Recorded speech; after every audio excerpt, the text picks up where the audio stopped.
Okay, ಎಲ್ರಿಗೂ ನಮಸ್ಕಾರ. ಇವತ್ತಿನ ಕ್ಲಾಸಲ್ಲಿ ನಾವು ಪಾರ್ಲಿಮೆಂಟ್ ಬಗ್ಗೆ ನೋಡ್ತಾ ಇದ್ದೀವಿ. So one of the most important for UPSC prelims ಅಂತ ಹೇಳ್ಬೋದು. ಪ್ರಿಲಿಮ್ಸಲ್ಲಿ ಮಿನಿಮಮ್ ಅಂದರೂ 3-4 ಕ್ವಶನ್ ಇಲ್ಲಿಂದನೇ ಬರುತ್ತೆ ಪಾರ್ಲಿಮೆಂಟಿಂದ, ಸರಿನಾ. ಅದು ಕರೆಂಟ್ ಅಫೇರ್ಸಿಂದ ಆಗಿರ್ಬೋದು ಅಥವಾ ಸ್ಟ್ಯಾಟಿಕ್ಕಿಂದ ಆಗಿರ್ಬೋದು, ಬಟ್ ಬಂದೇ ಬರುತ್ತೆ, ಸರಿನಾ. ಯಾವುದೇ ಕಾರಣಕ್ಕೂ ಸ್ಕಿಪ್ ಮಾಡಬೇಡಿ. ಈಗ ಒಂದಷ್ಟು ಎಲೆಕ್ಷನ್ ಪ್ರೊಸೀಜರ್ಗಳನ್ನ ಎಕ್ಸ್ಪ್ಲೇನ್ ಮಾಡ್ತೀನಿ. ನೀವು ಸ್ಕಿಪ್ ಮಾಡ್ತು ಅಂತಂದರೆ ನಿಮ್ಗೆ ಏನೇನು ಅರ್ಥ ಆಗಲ್ಲ. ಜೊತೆಗೆ ಅಕ್ಕಪಕ್ಕ ಹೇಳಿದ್ರೆ ಬೇರೆ ಕೆಲಸ ಇತ್ತು ಅಂದರೆ ದಯವಿಟ್ಟು ನಿಲ್ಲಿಸಿ, ಜೊತೆಗೆ ಮೊಬೈಲ್ ಸೈಲೆಂಟ್ ಮಾಡಿ. ಯಾಕಂದರೆ ಈ ಪ್ರೊಸೀಜರ್ ಏನಿದೆ ನಾನು ಹೇಳ್ತೀನಿ. ಈಗ ಸಿಂಗಲ್ ಟ್ರಾನ್ಸ್ಫರಬಲ್ ವೋಟ್ ಮತ್ತು ಲಿಸ್ಟ್ ಸಿಸ್ಟಮ್ ಅಂತಿದೆ ರಾಜ್ಯಸಭೆಯಲ್ಲಿ ವೋಟಿಂಗ್ ಆಗೋದು. ಅದು ಸ್ವಲ್ಪ ನಿಮಗೆ ಕನ್ಫ್ಯೂಸ್ ಆಗುತ್ತೆ, ಸರಿನಾ. ಕಾನ್ಸಂಟ್ರೇಟ್ ಮಾಡಿ ಕೇಳಬೇಕು ನೀವು. ಜೊತೆಗೆ ಇನ್ನೂ ಯಾರು ಸಮ್ಮರ್ ಶೀಟ್ಗಳು ತೊಗೊಂಡಿಲ್ಲ ಅಂತ ತೊಗೊಳ್ಳಿ, ಯಾಕಂದರೆ ಇದು ತುಂಬ ಲೆಂತ್ ಇದೆ. ಮತ್ತೆ ನೀವು ಲಕ್ಷ್ಮೀಕಾಂತ್ ಬುಕ್ ತೆಗೆದು ರಿವಿಷನ್ ಮಾಡೋದಕ್ಕಾಗಲ್ಲ. ನನ್ನ KS ಎಕ್ಸಾಮ್ ಬರ್ತಾಯಿದೆ, UPSC ಪ್ರಿಲಿಮ್ಸು ಬಂದುಬಿಡುತ್ತೆ. ಸೊ ಅಲ್ಲಿವರೆಗೂ ರಿವಿಷನ್ ಮಾಡೋದಕ್ಕೆ ನೀವು ತೊಗೊಳ್ಳಿ, ಆಯಿತಾ. ಡಿಸ್ಕ್ರಿಪ್ಷನ್ ಲಿಂಕ್ ಇದೆ, ಬೈ ಲಿಂಕ್ ಅಂತ ಟೆಲಿಗ್ರಾಮ್ ಲಿಂಕು, ಅಲ್ಲೋಗಿ ಮೆಸೇಜ್ ಹಾಕಿದ್ರೆ ನಿಮಗೆ PDF ಬರ್ತದೆ 100 ರೂಪೀಸ್ ಪೇ ಮಾಡಿದ್ರೆ. ಓಕೆ, ಹಂಗಾದ್ರೆ ಶುರು ಮಾಡೋಣ ಹಂಗಿದ್ರೆ. ಓಕೆ, ಸೊ ಈ ಪಾರ್ಲಿಮೆಂಟ್ ಅಂದರೆ ಏನು?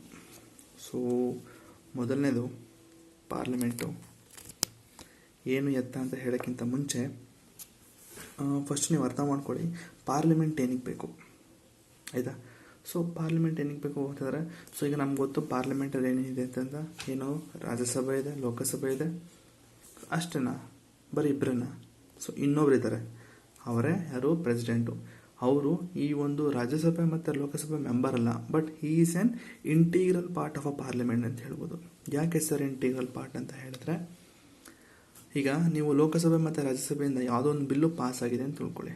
ಒಂದು ಬಿಲ್ ಹೇಳ್ತಾ ಇದ್ದೀನಿ, ಬಿಲ್ ಪಾಸ್ ಆಗಿದೆ, ಸರಿನಾ. ಆ ಬಿಲ್ಲು ಪಾಸ್ ಆದಮೇಲೆ 2 ಹೌಸ್ಗಳಿಗೆ ಹೋಗುತ್ತೆ. ಈ 2 ಹೌಸ್ಗಳಲ್ಲಿ ಡಿಸ್ಕಷನ್ ಆಗುತ್ತೆ, ಒಂದಷ್ಟು ಕ್ರಿಟಿಸಿಸಮ್, ಜಗಳಗಳಾಗುತ್ತೆ, ಏನೇನೋ ಆಗಿ ಲೋಕಸಭೆ ಅಥವಾ ರಾಜ್ಯಸಭೆ 2 ಹೌಸ್ಗಳಲ್ಲಿ ಪಾಸ್ ಆಗುತ್ತೆ. ಪಾಸಾಗಿ ನೆಕ್ಸ್ಟ್ ಬರೋದು ಯಾರ ಕೈಗೆ ಅಂದರೆ ಪ್ರೆಸಿಡೆಂಟು. ಸೊ ಈಗ 2 ಹೌಸ್ಗಳಲ್ಲಿ ಪಾಸ್ ಆಯಿತು ಅಂದ್ಬಿಟ್ಟು ಅದು ನಾಳೆಯಿಂದ ಹೊಸ ಅಮೆಂಡ್ಮೆಂಟ್ ಆ್ಯಕ್ಟಾಗಿ ಬರಲ್ಲ. ಈಗ ಹೊಸದಾಗಿ ಯಾವುದೊಂದು ಅಮೆಂಡ್ಮೆಂಟ್ ಮಾಡಬೇಕು ಅಂತ ಇದ್ದಾರೆ ಅಂತ ತಿಳ್ಕೊಳ್ಳಿ. ಸೊ ಅಮೆಂಡ್ ಆದಾಗ ಇವರಿಬ್ಬರು ಪಾಸ್ ಮಾಡಿದ್ರು ಅಂದ್ಬಿಟ್ಟು ಹೊಸ ಆ್ಯಕ್ಟ್ ಆಗೋದಿಲ್ಲ ಅದು. ಸೊ ಅದು ಆ್ಯಕ್ಟ್ ಆಗಬೇಕು, ಬಿಲ್ಲಿಂದ ಆ್ಯಕ್ಟ್ ಆಗಬೇಕು ಅಂತಂದರೆ ಪ್ರೆಸಿಡೆಂಟ್ ಅವರು ಸಿಗ್ನೇಚರ್ ಬೇಕಾಗ್ತದೆ. ಅದಕ್ಕೇ ಇಲ್ಲಿ ಈಸ್ ಆನ್ ಇಂಟಿಗ್ರಲ್ ಪಾರ್ಟ್ ಅಂತ ಇಲ್ಲಿ ಹೇಳ್ತೀನಿ ಮುಂದೆ. ಸೊ ಅದು ಗೊತ್ತಿರಲಿ ನಿಮಗೆ. ಯಾರು ಕೇಳಿದ್ರೆ ಪಾರ್ಲಿಮೆಂಟಲ್ಲಿ ಯಾರ್ಯಾರು ಇದ್ದಾರೆ ಅಥವಾ which on the following included in the parliament ಅಂತ ಕೇಳಿದ್ರೆ ನೀವು ಲೋಕಸಭೆ, ರಾಜ್ಯಸಭೆ ಆ್ಯಂಡ್ ಆಲ್ಸೋ ಪ್ರೆಸಿಡೆಂಟ್ ಅಂತ ಟಿಕ್ ಮಾಡಬೇಕು, ಆಯಿತಾ. ಪ್ರೆಸಿಡೆಂಟ್ ಅವರು ರಾಜ್ಯಸಭೆ ಮತ್ತು ಲೋಕಸಭೆ ಮೆಂಬರ್ ಅಲ್ಲ, but is on integral part. ಅವರು ಕೂಡ ಒಂದು ಪಾರ್ಟ್ ಆಗಿರ್ತಾರೆ ಪಾರ್ಲಿಮೆಂಟ್ಗೆ, ಸರಿನಾ. ಸೊ ಆರ್ಟಿಕಲ್ 17 122ವರೆಗೂ ಪಾರ್ಟ್ 5 ನಿಮ್ಗೆ ಪಾರ್ಲಿಮೆಂಟ್ ಬರ್ತದೆ. ಇದು ನಿಮಗೆ ಒಂದಷ್ಟು ಇಂಟ್ರೊಡಕ್ಷನ್ ಆಗಿರುತ್ತೆ, ಓದ್ಕೊಳ್ಳಿ. ಬಟ್ ನಮಗೆ ಬೇಡ ಅದು ಸದ್ಯಕ್ಕೆ ಈಗ. So under the constitution the parliament of India consist of 3 parts. ಏನೇನು ಅಂತಂದರೆ president, council of state and house. Council of state Rajya Sabha, next house of people ಅಂತಂದರೆ ಲೋಕಸಭಾ. ಸೊ ಅದನ್ನೆಲ್ಲ 1954 ಅದನ್ನು ರಾಜ್ಯಸಭಾ ಮತ್ತು ಲೋಕಸಭಾ ಅಂತ ಅದನ್ನು ಹಿಂದಿ ನೇಮಾಗಿ, ಅಂದರೆ ಹಿಂದಿ ನೇಮಲ್ಲಿ ಕರೀತಾರೆ ಅದನ್ನು ರಾಜ್ಯಸಭಾ ಮತ್ತು ಲೋಕಸಭಾ ಅಂತ. ಅದಕ್ಕಿಂತ ಮುಂಚೆ 1954ಗಿಂತ ಮುಂಚೆ ಇದನ್ನು ಕೌನ್ಸಿಲ್ ಆಫ್ ಸ್ಟೇಟ್ ಮತ್ತು ಹೌಸ್ ಆಫ್ ಪೀಪಲ್ ಅಂತಲೇ ಕರಿತಾಯಿದ್ರು. ಯಾಕೆ ಅಂತಂದರೆ ಬ್ರಿಟನಲ್ಲೂ ಕೂಡ ಹಾಗೆ ಕರಿತಾಯಿದ್ರು. ಈ ಪಾರ್ಲಿಮೆಂಟರಿ ಸಿಸ್ಟಮ್ ಏನಿದೆ ಅದನ್ನು ಇವರು ಬ್ರಿಟನ್ನಿಂದ ಎತ್ಕೊಂಡಿದ್ದಾರೆ, ಸರಿನಾ. ಸೊ ಅದಾದಮೇಲೆ ಒಂದಷ್ಟು ಕೊಟ್ಟಿದ್ದಾರೆ, ನಮಗೆ ಬೇಡ. Though the president of India is not a member of either house of the parliament. ಅವರು ಈಸ್ ನಾಟ್ ಅ ಮೆಂಬರ್ ಆಗಿಲ್ದಿದ್ರು ಕೂಡ ಅವರು is on integral part of a president. Tick ಮಾಡ್ಕೊಳ್ಳಿ. ರೆಡ್ ಪೆನ್ ಇತ್ತು ಅಂದರೆ ರೆಡ್ ಪೆನ್ನಲ್ಲೂ ಟಿಕ್ ಮಾಡ್ಕೊಳ್ಳಿ. ಏನಂತಂದರೆ though the president is not a member of either house of the parliament, he is on integral part of a parliament. ಅವರು ನೋಡಿ, though the president of India is not a member of either house of the parliament but is on integral part of a parliament ಅಂತ ಇದೆ. ಯಾಕೆ ಅಂತಂದರೆ A bill passed by both the house of the parliament cannot become a law without president asset. ಅಂತಂದರೆ ಯಾವುದಾದ್ರು ಒಂದು bill 2 ಹೌಸ್ಗಳಿಂದ ಅದು pass ಆದರೂ ಕೂಡ ಪ್ರೆಸಿಡೆಂಟ್ ಅವರ ಒಂದು ಸಿಗ್ನೇಚರ್ ಇಲ್ಲದೆ, ಪ್ರೆಸಿಡೆಂಟ್ ಅವರ ಒಪ್ಪಿಗೆ ಇಲ್ಲದೇ ಈ ಒಂದು ಬಿಲ್ಲು ಆ್ಯಕ್ಟ್ ಆಗೋದಕ್ಕೆ ಸಾಧ್ಯ ಇಲ್ಲ. ಅದಕ್ಕೆ ನಾವು president is on integral part ಅಂತ ಹೇಳ್ತೀವಿ. ಸೊ ನೆಕ್ಸ್ಟು ಈ ಸಮ್ಮನ್ಸ್. ಸೊ ನಮ್ಗೆ ಗೊತ್ತು, ನಾವು ಪ್ರೆಸಿಡೆಂಟ್ ಓದ್ಬೇಕಾರೆ ಹೇಳಿದ್ವಿ ಏನು ಅಂತಂದರೆ ಈ ಕ್ಯಾನ್ ಸಮ್ಮನ್ ಪ್ರೊರೋಗ್ ಅಂತಂದರೆ ಅವರು ಮೀಟಿಂಗ್ ಕರೀತಿದ್ದೀನಿ ಬನ್ರಪ್ಪ ಅಂತ ಅವರು ಮೀಟಿಂಗ್ ಕರಿಬೋದು, ಅಥವಾ ಕರೆದಿರೋ ಮೀಟಿಂಗ್ನ ಮುಂದಕ್ಕೆ ಹಾಕ್ಬೋದು ಅಥವಾ ಕರೆದಿರೋ ಮೀಟಿಂಗ್ನ ಕ್ಯಾನ್ಸಲ್ ಮಾಡ್ಬೋದು ಆಯಿತಾ. ಮತ್ತು ಡಿಸಾಲ್ವ್ ಲೋಕಸಭಾ ನೋಡಿ, ಲೋಕಸಭಾನವರು ಕಂಪ್ಲೀಟಾಗಿ ವಿಲೀನಗೊಳಿಸ್ಬೋದು, ಇಲ್ಲಾಂದರೆ ಗೌರ್ಮೆಂಟ್ನ ಬೀಳಿಸೋ ಶಕ್ತಿ ಇರುತ್ತೆ. ಜೊತೆಗೆ ಈ ಅಡ್ರೆಸ್ ಬೋತ್ ಹೌಸಸ್ ಅಂತಂದರೆ ಎರಡೂ ಸದನಗಳನ್ನ ಕೂರಿಸ್ಕೊಂಡು ಅವರು ಮಾತಾಡ್ಬೋದು. ನೆಕ್ಸ್ಟು ಇಶ್ಯೂ ಆರ್ಡಿನೆನ್ಸ್ ಸುಗ್ರೀವಾಜ್ಞೆಗಳನ್ನ ಇಶ್ಯೂ ಮಾಡ್ಬೋದು.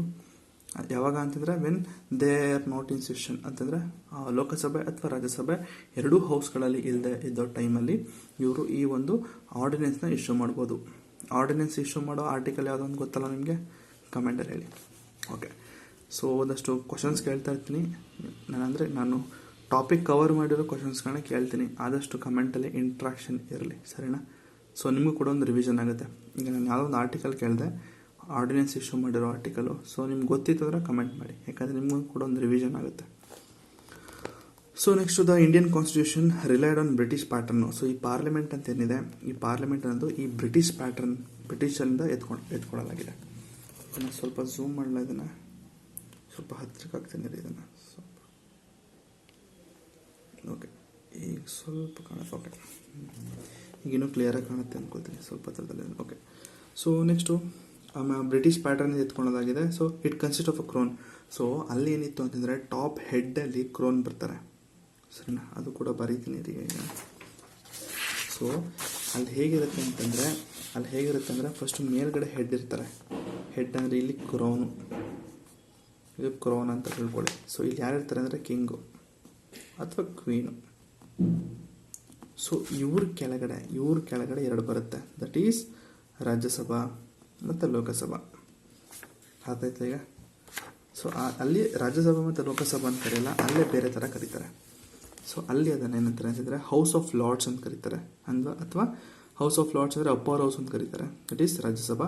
ನೆಕ್ಸ್ಟ್ ಹೌಸ್ ಆಫ್ ಕಾಮನ್ ಅಂತಂದರೆ ಲೋಕಸಭಾ ಅಥವಾ ಲೋವರ್ ಹೌಸ್ ಅಂತ ಕರೀತಾರೆ. ಇದು ಬ್ರಿಟನ್ಲಿ, ಆಯಿತಾ. ಸೊ ಬ್ರಿಟನ್ನಲ್ಲಿದ್ದು. ನೆಕ್ಸ್ಟ್ ಅಮೇರಿಕನ್ ಕಾನ್ಸ್ಟಿಟ್ಯೂಷನ್ ನೀವು ಸ್ವಲ್ಪ ಕಂಪೇರ್ ಮಾಡೋದಾದರೆ, ಅಮೇರಿಕನ್ ಪಾರ್ಲಿಮೆಂಟನ್ನು ಕಂಪೇರ್ ಮಾಡೋದಾದರೆ, American president is not an integral part of a legislature. ನೋಡಿ, ಅಲ್ಲಿ ಅಮೇರಿಕಾದಲ್ಲಿದ್ದಂತಹ president is not an integral part. ಅಲ್ಲಿ ಎರಡೂ ಹೌಸ್ಗಳಿಂದ ಏನಾದರೂ ಬಿಲ್ಲು ಪಾಸ್ ಆಯಿತು ಅಂದರೆ ಅದು ಆ್ಯಕ್ಟ್ ಆಗಿ ಬರುತ್ತೆ. ಪ್ರೆಸಿಡೆಂಟ್ ಅವರ ಒಂದು ಸಿಗ್ನೇಚರ್ ಏನು ಬೇಡ ಅಂತ ಅನ್ಕೋತೀನಿ. ಸೊ ಅದಕ್ಕೆ ಅವರು ಇಲ್ಲಿ ಇಂಟಿಗ್ರಲ್ ಪಾರ್ಟ್ ಅಲ್ಲ ಅಂತ ಹೇಳಿದ್ದಾರೆ. ಸೊ ನೆಕ್ಸ್ಟು ಅಲ್ಲಿ ಅಮೇರಿಕಾದಲ್ಲಿ US ಏನಂತ ಕರೀತಾರೆ ಅಂತಂದರೆ, ನಮ್ಮ ಇಲ್ಲಿ ಲೆಜಿಸ್ಲೇಚರ್, ನಾವಿಲ್ಲಿ ಪಾರ್ಲಿಮೆಂಟ್ ಅಂತ ಕರಿತೀವಿ. ಸೊ ಅಲ್ಲಿ ಕಾಂಗ್ರೆಸ್ ಅಂತ ಕರೀತಾರೆ, ಅಷ್ಟೇ, ಇನ್ನೇನಿಲ್ಲ. Next the parliamentary form of a government emphasise on the interdependence between the legislative and executive organs. ಏನು ಸರ್ ಇದು ಇಂಟರ್ಡಿಪೆಂಡೆನ್ಸ್ ಅಂತಿದೆ. ಸೊ ಇಲ್ಲಿ ನಮ್ಮ ಇಂಡಿಯಾದಲ್ಲಿ ಪಾರ್ಲಿಮೆಂಟರಿ ಫಾರ್ಮ್ ಆಫ್ ಗವರ್ನಮೆಂಟ್ ಯಾಕೆ ತಂದರು ಅಂತಂದರೆ ಸೊ ಈಗ ಎಕ್ಸಿಕ್ಯೂಟಿವ್ ಮತ್ತು ಲೆಜಿಸ್ಲೇಟಿವ್ ಅಂತ ಇದೆ ಅಂತ ತಿಳ್ಕೊಳ್ಳಿ. ಸೊ ಲೆಜಿಸ್ಲೇಟಿವ್ದು ಕೆಲಸ ಏನು ಹೇಳಿ, ಲೆಜಿಸ್ಲೇಟಿವ್ ಕೆಲಸ ಏನು ಅಂತಂದರೆ ಜನಗಳಿಗೆ ಒಳ್ಳೆಯದಾಗಲಿ ಅನ್ನೋದಕ್ಕೋಸ್ಕರ ಹೊಸ ರೂಲ್ಸ್ಗಳನ್ನ ತರ್ತಾರೆ. ಡೆವಲಪ್ಮೆಂಟ್ ಮಾಡಬೇಕು, ಜನಗಳಿಗೆ ಒಳ್ಳೆಯದಾಗಬೇಕು, ಜನಗಳಿಗೆ ಹೆಲ್ಪ್ ಆಗಬೇಕು ಅಂದ್ಬಿಟ್ಟು ಇವ್ರು ಹೊಸ ರೂಲ್ಸ್ ತರ್ತಾರೆ. ಯಾರು? ಲೆಜಿಸ್ಲೇಟಿವ್. ಸೊ ಅವ್ರು ತಂದರೆ ಆಯಿತಾ. ಸೊ ಅವ್ರು ತಂದರೆ ಅದು ಸುಮ್ಮನೆ ಹಂಗೆ ಇರುತ್ತೆ, ಬಟ್ ಅದನ್ನು ಎಕ್ಸಿಕ್ಯೂಟ್ ಮಾಡೋದಕ್ಕೆ ಯಾರು ಒಬ್ಬರು ಬೇಕಲ್ಲ. ಸೊ ಅದಕ್ಕೆ ಎಕ್ಸಿಕ್ಯೂಟಿವ್ ಅಂತ ಮಾಡಿರೋದು. ಅಕಸ್ಮಾತು ಎಕ್ಸಿಕ್ಯೂಟಿವ್ ಮಾಡೋ ಪವರ್ನ ಎರಡಕ್ಕೂ ಲೆಜಿಸ್ಲೇಟಿವ್ ಕೊಟ್ಬಿಟ್ರೆ ಹಾಗೇನು ಮಾಡುತ್ತೆ, ಇದ್ರ ಇಷ್ಟ ಬಂದಂಗೆ ಮಾಡುತ್ತೆ ಲೆಜಿಸ್ಲೇಟಿವ್. ಅಥವಾ ಅದೇ ಪವರ್ನ ಅಂದರೆ ಲಾ ಮೇಕಿಂಗ್ ಪವರ್ನ ಎಕ್ಸಿಕ್ಯೂಟಿವ್ ಕೊಟ್ಬಿಟ್ರೆ ಇದು ಇಷ್ಟ ಬಂದಂಗೆ ಮಾಡುತ್ತೆ. ಅದಕ್ಕೆ ನಮ್ಮ ಸಂವಿಧಾನ ಬರೆದ್ರಲ್ಲ, ಅಷ್ಟು ಜನ ಒಂದು ತೀರ್ಮಾನಕ್ಕೆ ಬಂದು ಈ ಥರ ಒಬ್ಬೊಬ್ಬರಿಗೆ ಒಂದೊಂದು ಪವರ್ ಕೊಟ್ಬಿಟ್ರೆ ಅವರು ಇಷ್ಟ ಬಂದಂಗೆ ಆಟಾಡ್ಬಿಡ್ತಾರೆ. ಸೊ ಆ ರೀತಿ ಮಾಡೋದು ಬೇಡ. ನಾವೇನು ಮಾಡೋಣ ಅಂತಂದರೆ ಪವರ್ಗಳನ್ನ ಕೊಡೋಣ, ಆದರೆ ಆ ಪವರ್ಗಳು ಯೂಸ್ ಮಾಡ್ಕೋಬೇಕು ಅಂತಂದರೆ ಒಬ್ರಿಗೊಬ್ರು ಡಿಪೆಂಡ್ ಆಗಿರಬೇಕು. That is called inter dependence. ಈಗ ಇವರು ಲೆಜಿಸ್ಲೇಟಿವ್ ಅವ್ರು ಏನು ಮಾಡ್ತಾರೆ, ಹೊಸ ರೂಲ್ಸ್ ತಂದರು, ಬಟ್ ಅದನ್ನು ಎಕ್ಸಿಕ್ಯೂಟ್ ಮಾಡೋಕ್ಕೆ ಯಾರು ಬೇಕಲ್ಲ, ಅವರೇ ನಮ್ಮ ಎಕ್ಸಿಕ್ಯೂಟಿವ್. ಸೊ ಇಬ್ಬರು ಕೂಡ ಇಂಟರ್ ಡಿಪೆಂಡ್ ಆಗಿರಬೇಕು, ಆಯಿತಾ. ಸೊ ಅದೇ ಇರೋದಲ್ಲಿ next hence we have a president in parliament. ಅದಕ್ಕೋಸ್ಕರನೇ ಅದನ್ನೆಲ್ಲ ನೋಡ್ಕೊಳ್ಳೋದಕ್ಕೋಸ್ಕರ ನಮ್ಮ ಪ್ರೆಸಿಡೆಂಟ್ ಅದ್ರ ಮೇಲೆ ಕೂತಿರ್ತಾರೆ. ಇವರೇನೇ ಲಾ ತಂದರೂ ಅವರು ಅದನ್ನು ಆಕ್ಸೆಪ್ಟ್ ಮಾಡ್ತಾರೆ. ಆಕ್ಸೆಪ್ಟ್ ಮಾಡಿ ನಂತರ ಅವರು ಅಂದರೆ ಸೈನ್ ಮಾಡಿ ಕಳಿಸ್ತಾರೆ, like the crown in parliament. Okay, so American president is not regard, ಬೇಡ ನನಗೆ ಬಿಡಿ, ಅಮೇರಿಕನ್ದೆಲ್ಲ ನನಗೆ ಯಾಕೆ. Next compositions of 2 houses. Okay, ಇಲ್ಲಿಂದ ಇಂಪಾರ್ಟೆಂಟು ಶುರು ಆಗುತ್ತೆ. ಸೊ ಇದೆಲ್ಲರೂ ಕೇಳ್ತಾರ ಅಂತಂದರೆ ನಿಮ್ಮ ಗ್ರೂಪ್ ಸಿ ಎಕ್ಸಾಮಲ್ಲಿ ಕೇಳ್ಬೋದು, ಸೊ ನಂಬರ್ಸ್ ಎಷ್ಟು ಅಂತ. ಸೊ ಮ್ಯಾಕ್ಸಿಮಮ್ ಸ್ಟ್ರೆಂತ್ ಎಲ್ಲಿದೆ ರಾಜ್ಯಸಭೆಯಲ್ಲಿ ಎಷ್ಟಿದೆ ಅಂತಂದರೆ ಮ್ಯಾಕ್ಸಿಮಮ್ ಸ್ಟ್ರೆಂತು 250 ಇದೆ. ಸೊ 250ಅಲ್ಲಿ 238 ಸ್ಟೇಟ್ ಮತ್ತು ಯೂನಿಯನ್ ಟೆರಿಟರೀಸ್ ಇನ್ಕ್ಲೂಡ್ ಆಗುತ್ತೆ. ಆಯಿತಾ, 250ರಲ್ಲಿ 238 ನಮ್ಮ ರಾಜ್ಯಗಳಿಗೆ ಮತ್ತು ಕೇಂದ್ರಾಡಳಿತ ಪ್ರದೇಶಗಳಿಗೆ ಕೊಡಬೇಕು. ಇನ್ನು 12 ಸೀಟ್ ಏನಿದೆ, ಇನ್ನು ಮಿಕ್ಕಿದ 12 ಸೀಟು, ಈ 12 ಸೀಟು ಪ್ರೆಸಿಡೆಂಟ್ ಅವರು ನಾಮಿನೇಟ್ ಮಾಡಿ ಇದು ಮಾಡ್ತಾರೆ. ಸೊ ಯಾರನ್ನ ನಾಮಿನೇಟ್ ಮಾಡ್ತಾರೆ ಮುಂದೆ ಹೇಳ್ತೀನಿ ಇದನ್ನು. ಈಗ ಅರ್ಥ ಆಯ್ತಲ್ವ, ಇದು ಮ್ಯಾಕ್ಸಿಮಮು. ಕರೆಂಟ್ಲಿ ಮುಂದೆ ಹೇಳ್ತೀನಿ. ಅಟ್ ಪ್ರೆಸೆಂಟ್ ಎಷ್ಟು ಜನ ಇದ್ದಾರೆ ಅಂತಂದರೆ, ಅಟ್ ಪ್ರೆಸೆಂಟು ರಾಜ್ಯಸಭೆಯಲ್ಲಿ 245 ಜನ ಇದ್ದಾರೆ. 250 245 ಜನ ಇದ್ದಾರೆ. ಸೊ ಈ 245 ಜನದಲ್ಲಿ 225 ಜನ ಸ್ಟೇಟ್ ಮತ್ತು ಸ್ಟೇಟ್ನ ರೆಪ್ರೆಸೆಂಟ್ ಮಾಡ್ತಾರೆ, 225 ಜನ. ಮತ್ತು ಇನ್ನು 8 ಜನ ಇದ್ದಾರಲ್ಲ, ಈ 8 ಜನ ಯೂನಿಯನ್ ಟೆರಿಟರೀಸ್ನ ಮಾಡ್ತಾರೆ, ಅಂದರೆ ರೆಪ್ರೆಸೆಂಟ್ ಮಾಡ್ತಾರೆ. ಇನ್ನು ಮಿಕ್ಕಿದ 12 ಜನ 245 12 ಜನ ಅವರು ಪ್ರೆಸಿಡೆಂಟ್ ಅವರು ನಾಮಿನೇಟ್ ಮಾಡ್ತಾರೆ. ಸೊ ಈ ಒಂದು ಅಲೋಕೇಶನ್ ಆಫ್ ಸೀಟ್ಸು ರಾಜ್ಯಸಭೆಗಳಿಗೆ ಈ ಥರ ಸ್ಟೇಟ್ಗೆ ಇಷ್ಟು ಸೀಟು, ಯೂನಿಯನ್ ಟೆರಿಟರೀಸ್ಗೆ ಇಷ್ಟು ಸೀಟು, ನೆಕ್ಸ್ಟು ಪ್ರೆಸಿಡೆಂಟ್ ಅವರು ನಾಮಿನೇಟ್ ಮಾಡಿ ಒಂದಷ್ಟು ಜನ ಸೀಟ್ಗಳು ಕೊಡಬೇಕು. ಸೊ ಆ ಥರ ಸೀಟ್ಗಳನ್ನ ಅಲೋಕೇಶನ್ ಮಾಡಿರೋದು ರಾಜ್ಯಸಭೆಗೆ ಎಲ್ಲಿ ಅಂತಂದರೆ 4 ಸ್ಕೆಡ್ಯೂಲ್ ಇದೆ. 4 ಸ್ಕೆಡ್ಯೂಲ್ ಏನು ಹೇಳುತ್ತೆ ಅಂತಂದರೆ ರಾಜ್ಯಸಭೆಗೆ ಒಂದಷ್ಟು ಸೀಟ್ ಅಲೋಕೇಶನ್ ಆಗಬೇಕು. ಸೊ 4 ಸ್ಕೆಡ್ಯೂಲ್ನ ಫಸ್ಟ್ ಹೋಗಿ ನೋಡಿ ಏನೇನಿದೆ ಅಂತ, ಸರಿನಾ. Next representation of state. So ಸ್ಟೇಟ್ಗಳಿಂದ ಹೇಗೆ ರೆಪ್ರೆಸೆಂಟೇಷನ್ ಆಗ್ತದೆ, ಓಕೆ ಸ್ಟೇಟ್ಗಳಿಂದ ಹೇಗೆ ರೆಪ್ರೆಸೆಂಟೇಷನ್ ಆಗ್ತದೆ ಅಂದರೆ ರೆಪ್ರೆಸೆಂಟೇಟಿವ್ಸ್ ಹೇಗೆ ಬರ್ತಾರೆ ಅಂತಂದರೆ, ಈಗ ಅವ್ರನ್ನ ಯಾರು ಎಲೆಕ್ಟ್ ಮಾಡಿ ಕಳಿಸ್ತಾರೆ ಅಂತಂದರೆ, ನಮ್ಮ ಲೆಜಿಸ್ಲೇಟಿವ್ ಅಸೆಂಬ್ಲಿಗಳೇನು ಮಾಡ್ತಾರೆ, ನಮ್ಮ ವಿಧಾನಸಭೆ ಮೆಂಬರ್ಸ್ಗಳೇನು ಮಾಡ್ತಾರೆ, ಅವರು ವೋಟ್ ಮಾಡಿ ಒಂದೊಂದು ಸ್ಟೇಟಲ್ಲಿ ಇಷ್ಟಿಷ್ಟು ಜನ ಅಂತ ಕೊಟ್ಟಿರ್ತಾರೆ, ಅಷ್ಟು ಜನಗಳನ್ನ ಕಳಿಸ್ತಾರೆ with the method of single transferable vote. So ಅದನ್ನೇ ನಾವು ಏನಂತೀವಿ, ಸಿಸ್ಟಮ್ ಆಫ್ ಪ್ರಪೋರ್ಷನಲ್ ರೆಪ್ರೆಸೆಂಟೇಷನ್ ಅಂತೀವಿ. ಸೊ ಮಾರ್ಕ್ ಮಾಡ್ಕೊಳ್ಳಿದ್ದನ್ನ ಏನು ಅಂತಂದರೆ, the election is held in accordance with the system of proportional representation by means of single transferable vote. The seat are allocated to the state in Rajya Sabha based on the population. Example ಹೇಳೋದಾದರೆ,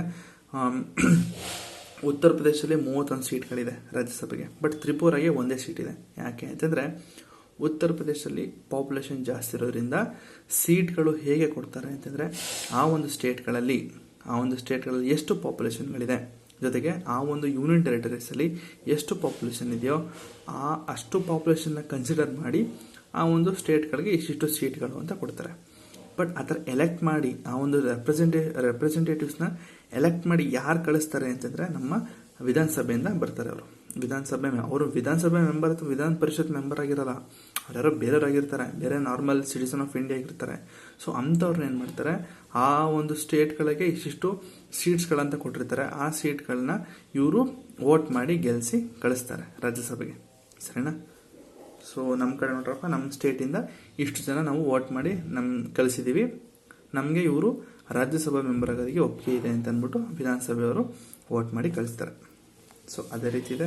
so next union territories ಕೂಡ ಇದನ್ನು ಹೇಳಿಲ್ಲ ನಿಮಗೆ ಅಲ್ವಾ, ಯಾವುದು system of proportional representation ಅಥವಾ single transferable vote ಅಂತ ಹೇಳಿದ್ನಲ್ಲ, ಇದನ್ನು ಮುಂದೆ ಹೇಳ್ತೀನಿ.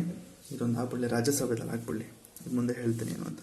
ಸೊ ಯೂನಿಯನ್ ಟೆರಿಟರೀಸ್ ಏನಪ್ಪ ಅಂತಂದರೆ, ಯೂನಿಯನ್ ಟೆರಿಟರೀಸ್ಲೂ ಕೂಡ ಹಾಗೆ, ಅಲ್ಲೂ ಕೂಡ ವಿಧಾನಸಭೆ ಇರುತ್ತೆ.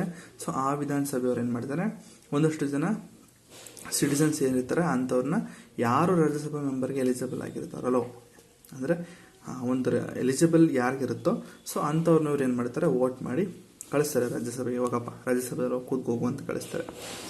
ಸೊ ಎಕ್ಸಾಂಪಲ್ ಹೇಳೋದಾದರೆ, 1 ಆಫ್ ದ 8 ಯೂನಿಯನ್ ಟೆರಿಟರೀಸಲ್ಲಿ ದಿಲ್ಲಿ, ಪುದುಚೇರಿ ಮತ್ತು ಜಮ್ಮು ಕಾಶ್ಮೀರಿಗೆ ಮಾತ್ರ ಈ ಒಂದು ರಾಜ್ಯಸಭೆಗೆ ಮೆಂಬರ್ ಆಗೋದಕ್ಕೆ ಒಂದು ಇದಾಗಿದೆ, ಅಂದರೆ ಒಂದು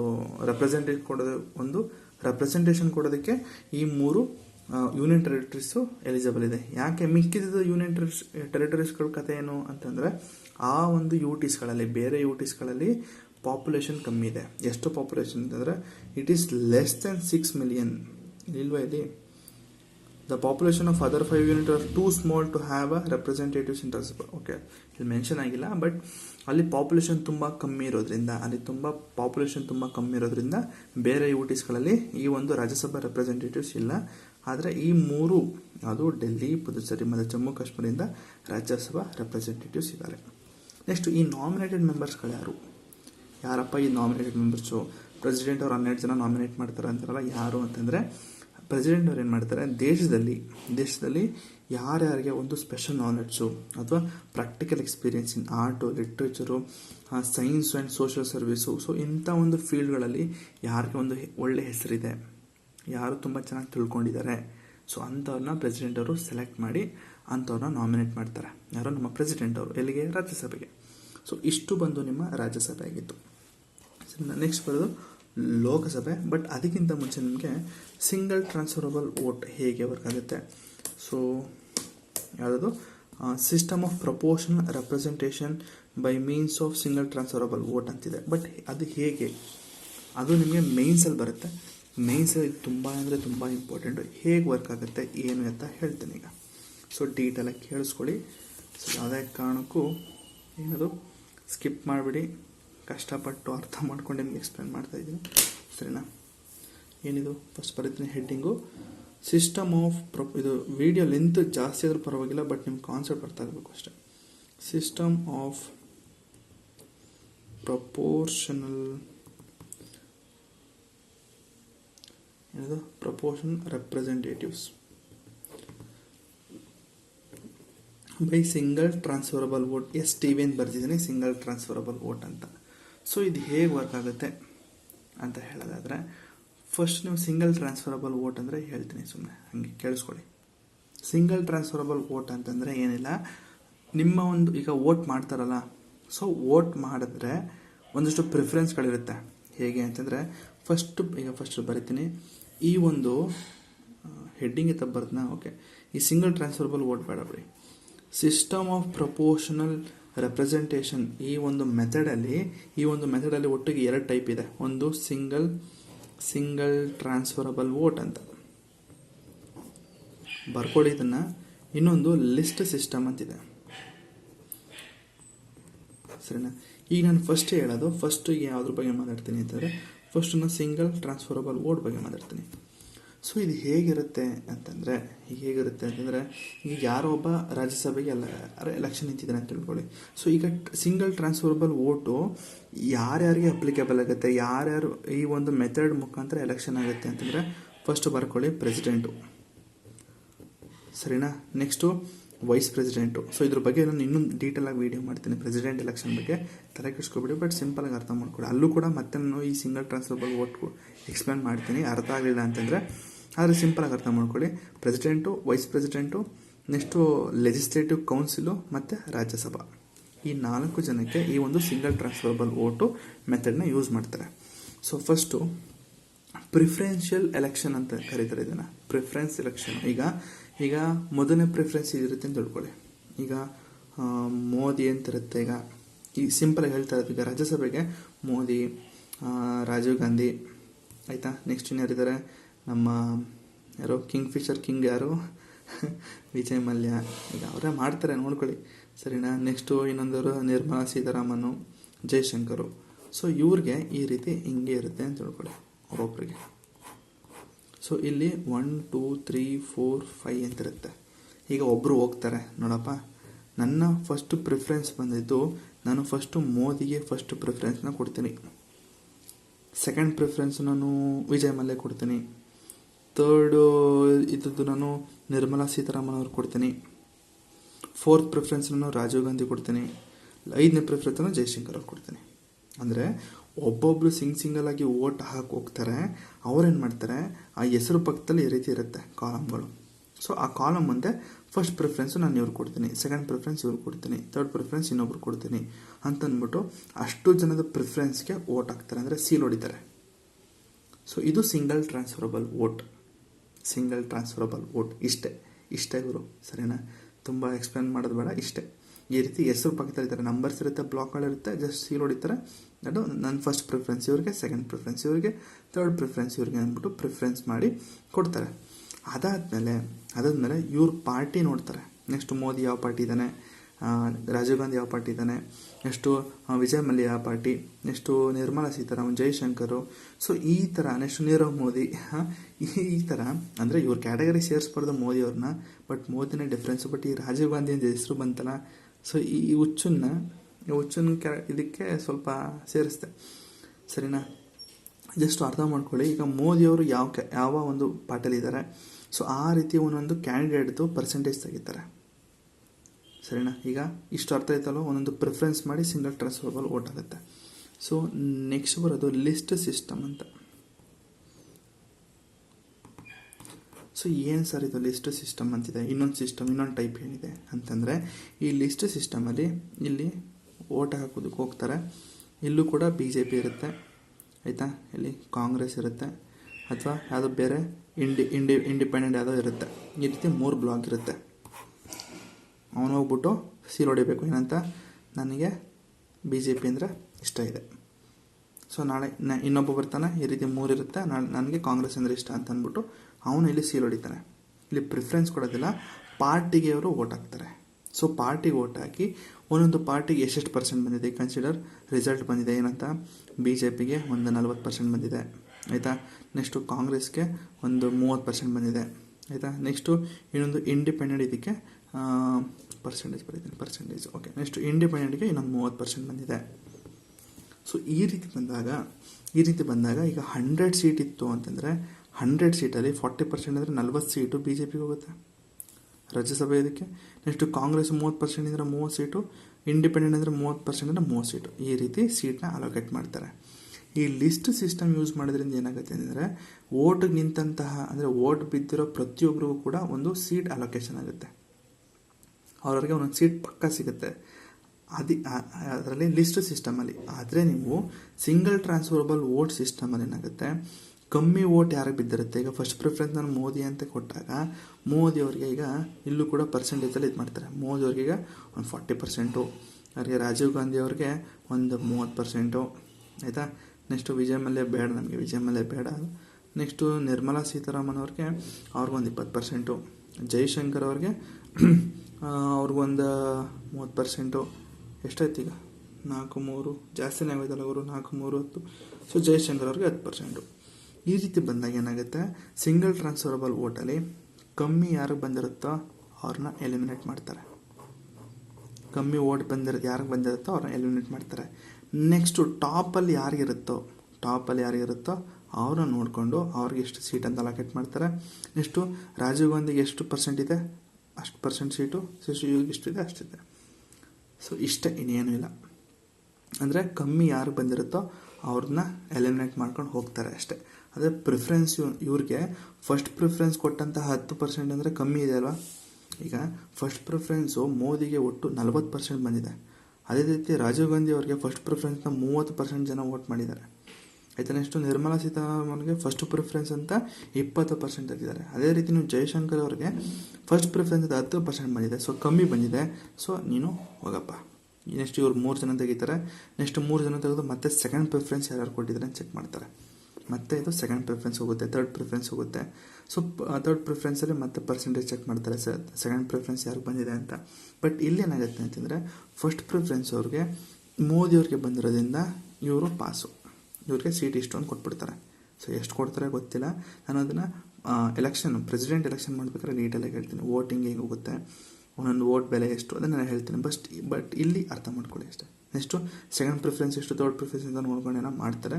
ಬಟ್ ಇಲ್ಲಿ ಪ್ರಿಫರೆನ್ಸ್ಗಳು ಒಬ್ಬೊಬ್ರಿಗೆ ಫಸ್ಟ್ ಪ್ರಿಫರೆನ್ಸ್ ನಾನು ಇವ್ರು ಕೊಡ್ತೀನಿ, ಸೆಕೆಂಡ್ ಪ್ರಿಫರೆನ್ಸ್ ಇವ್ರು ಕೊಡ್ತೀನಿ ಅಂತ ಹೇಳ್ತಾರೆ.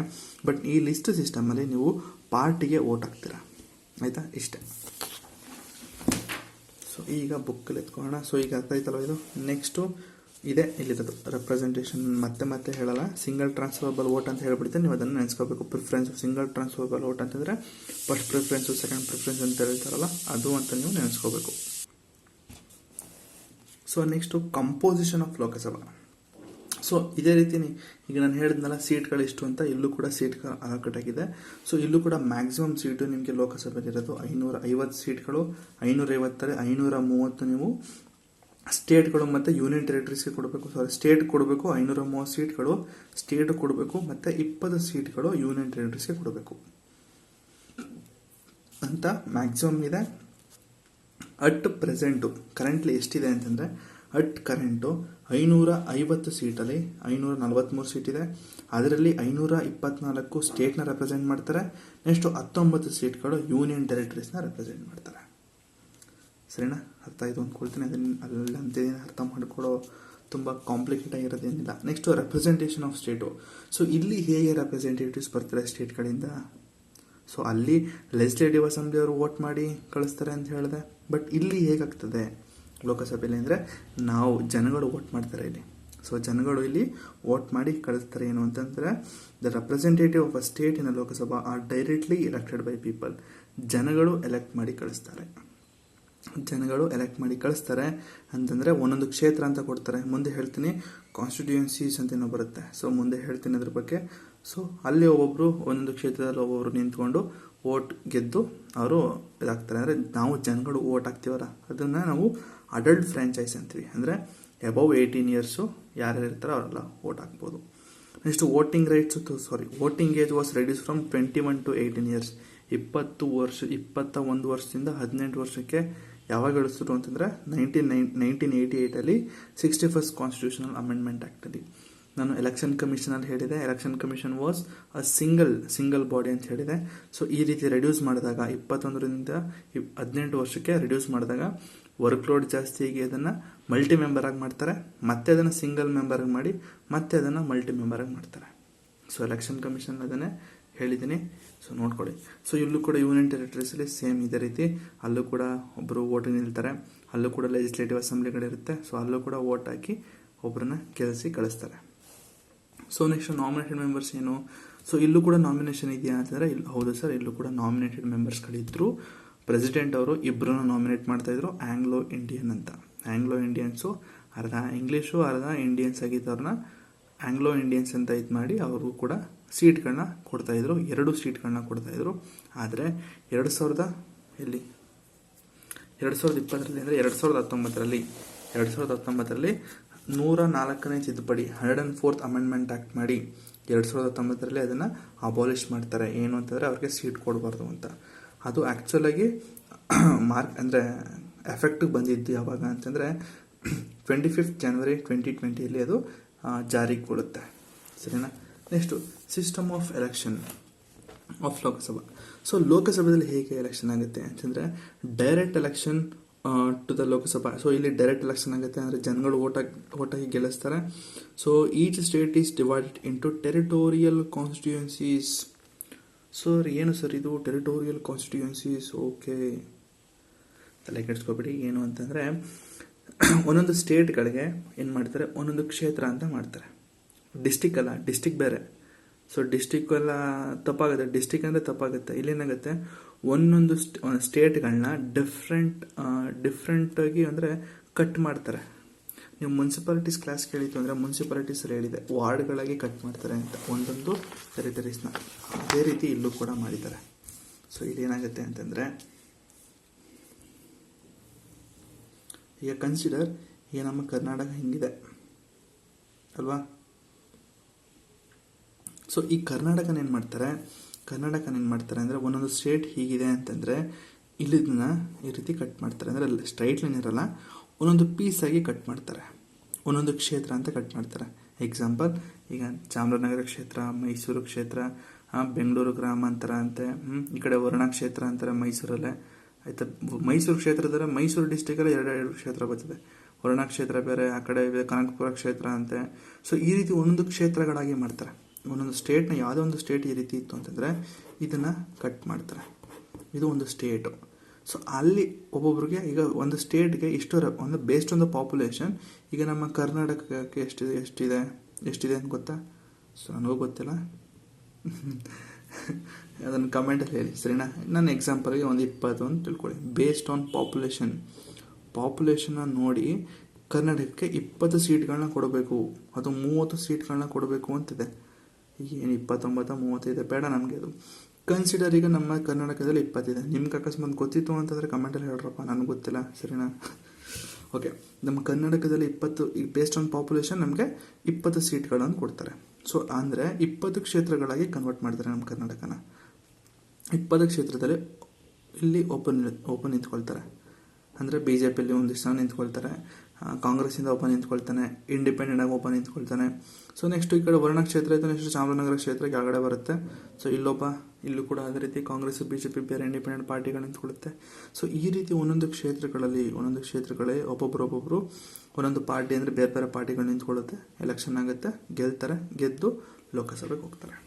ಸೊ ಇದು ಟೆರಿಟೋರಿಯಲ್ ಕಾನ್ಸ್ಟಿಟ್ಯೂನ್ಸೀಸ್. ಬರ್ಕೊಳ್ಳಿ ಇದನ್ನು. ಇದೇ ರೀತಿ ನಿಮ್ಮ ಲಕ್ಷ್ಮೀಕಾಂತಲ್ಲಿ ಇತ್ತು ಅಂದರೆ ಟೆರಿಟೋರಿಯಲ್ ಕಾನ್ಸ್ಟಿಟ್ಯೂನ್ಸೀಸ್ ಅಂತ ಒಂದು ರೌಂಡ್ ಹಾಕ್ಬಿಟ್ಟು ಈ ರೀತಿ ಭಾಗ ರೀತಿ ಮಾಡ್ಕೊಳ್ಳಿ. ಟೆರಿಟೋರಿಯಲ್ ಕಾನ್ಸ್ಟಿಟ್ಯೂನ್ಸೀಸ್ ಅಂತಾರೆ ಇದನ್ನು. ಆಯಿತಾ? ಓಕೆ, ಈಗ ಟೆಕ್ಸ್ಟ್ ಬುಕ್ ಬರೋಣ. ಸೊ ನೆಕ್ಸ್ಟು ಈ ಒಂದು ಟೆರಿಟೋರಿಯಲ್ ಕಾನ್ಸ್ಟಿಟ್ಯೂನ್ಸಿ, ಸೊ ಇದಕ್ಕೆ ಡೈರೆಕ್ಟ್ ಎಲೆಕ್ಷನ್ ಆಗುತ್ತೆ. ಸರಿ, each state is allotted a number of seats ratio. Seats ಯಾವ ರೀತಿ ಕೊಡ್ತಾರೆ ಅಂತಂದರೆ ಪಾಪ್ಯುಲೇಷನ್ ನೋಡಿ. ಈಗ ನಮ್ಮ ಕರ್ನಾಟಕದಲ್ಲಿ ಎಷ್ಟು ಕೋಟಿ ಪಾಪ್ಯುಲೇಷನ್ ಇದೆ, ಸೊ ಅಷ್ಟು ಕೋಟಿ ಪಾಪ್ಯುಲೇಷನ್ಗೆ ಎಷ್ಟು ಕೊಡಬೇಕು ಅಂತ ಅಂದ್ಬಿಟ್ಟು ಅವರು ಎಷ್ಟೋ ಕೊಡ್ತಾರೆ. ಸೊ ಒಟ್ಟಿನಲ್ಲಿ ಸೀಟ್ಗಳು ಹೇಗೆ ಅಲೋಕೇಟ್ ಆಗುತ್ತೆ ಅಂದರೆ ಪಾಪ್ಯುಲೇಷನ್ ಬೇಸ್ ಮೇಲೆ, ಪಾಪ್ಯುಲೇಷನ್ ನೋಡಿ ಇಷ್ಟು ಒಂದೊಂದು ಸ್ಟೇಟ್ಗಳಿಗೆ ಇಷ್ಟು ಸೀಟ್ಗಳನ್ನ ಕೊಡಬೇಕು ಅಂತ ಕೊಡ್ತಾರೆ. ಸೊ ಇದೆಲ್ಲ ಎಲ್ಲ ಸ್ಟೇಟ್ಗಳು ಇದೇ ರೀತಿಯೇ ಕೊಡೋದು. ಸರಿನಾ? Next, this provision does not apply to the state having a population less than 6 million.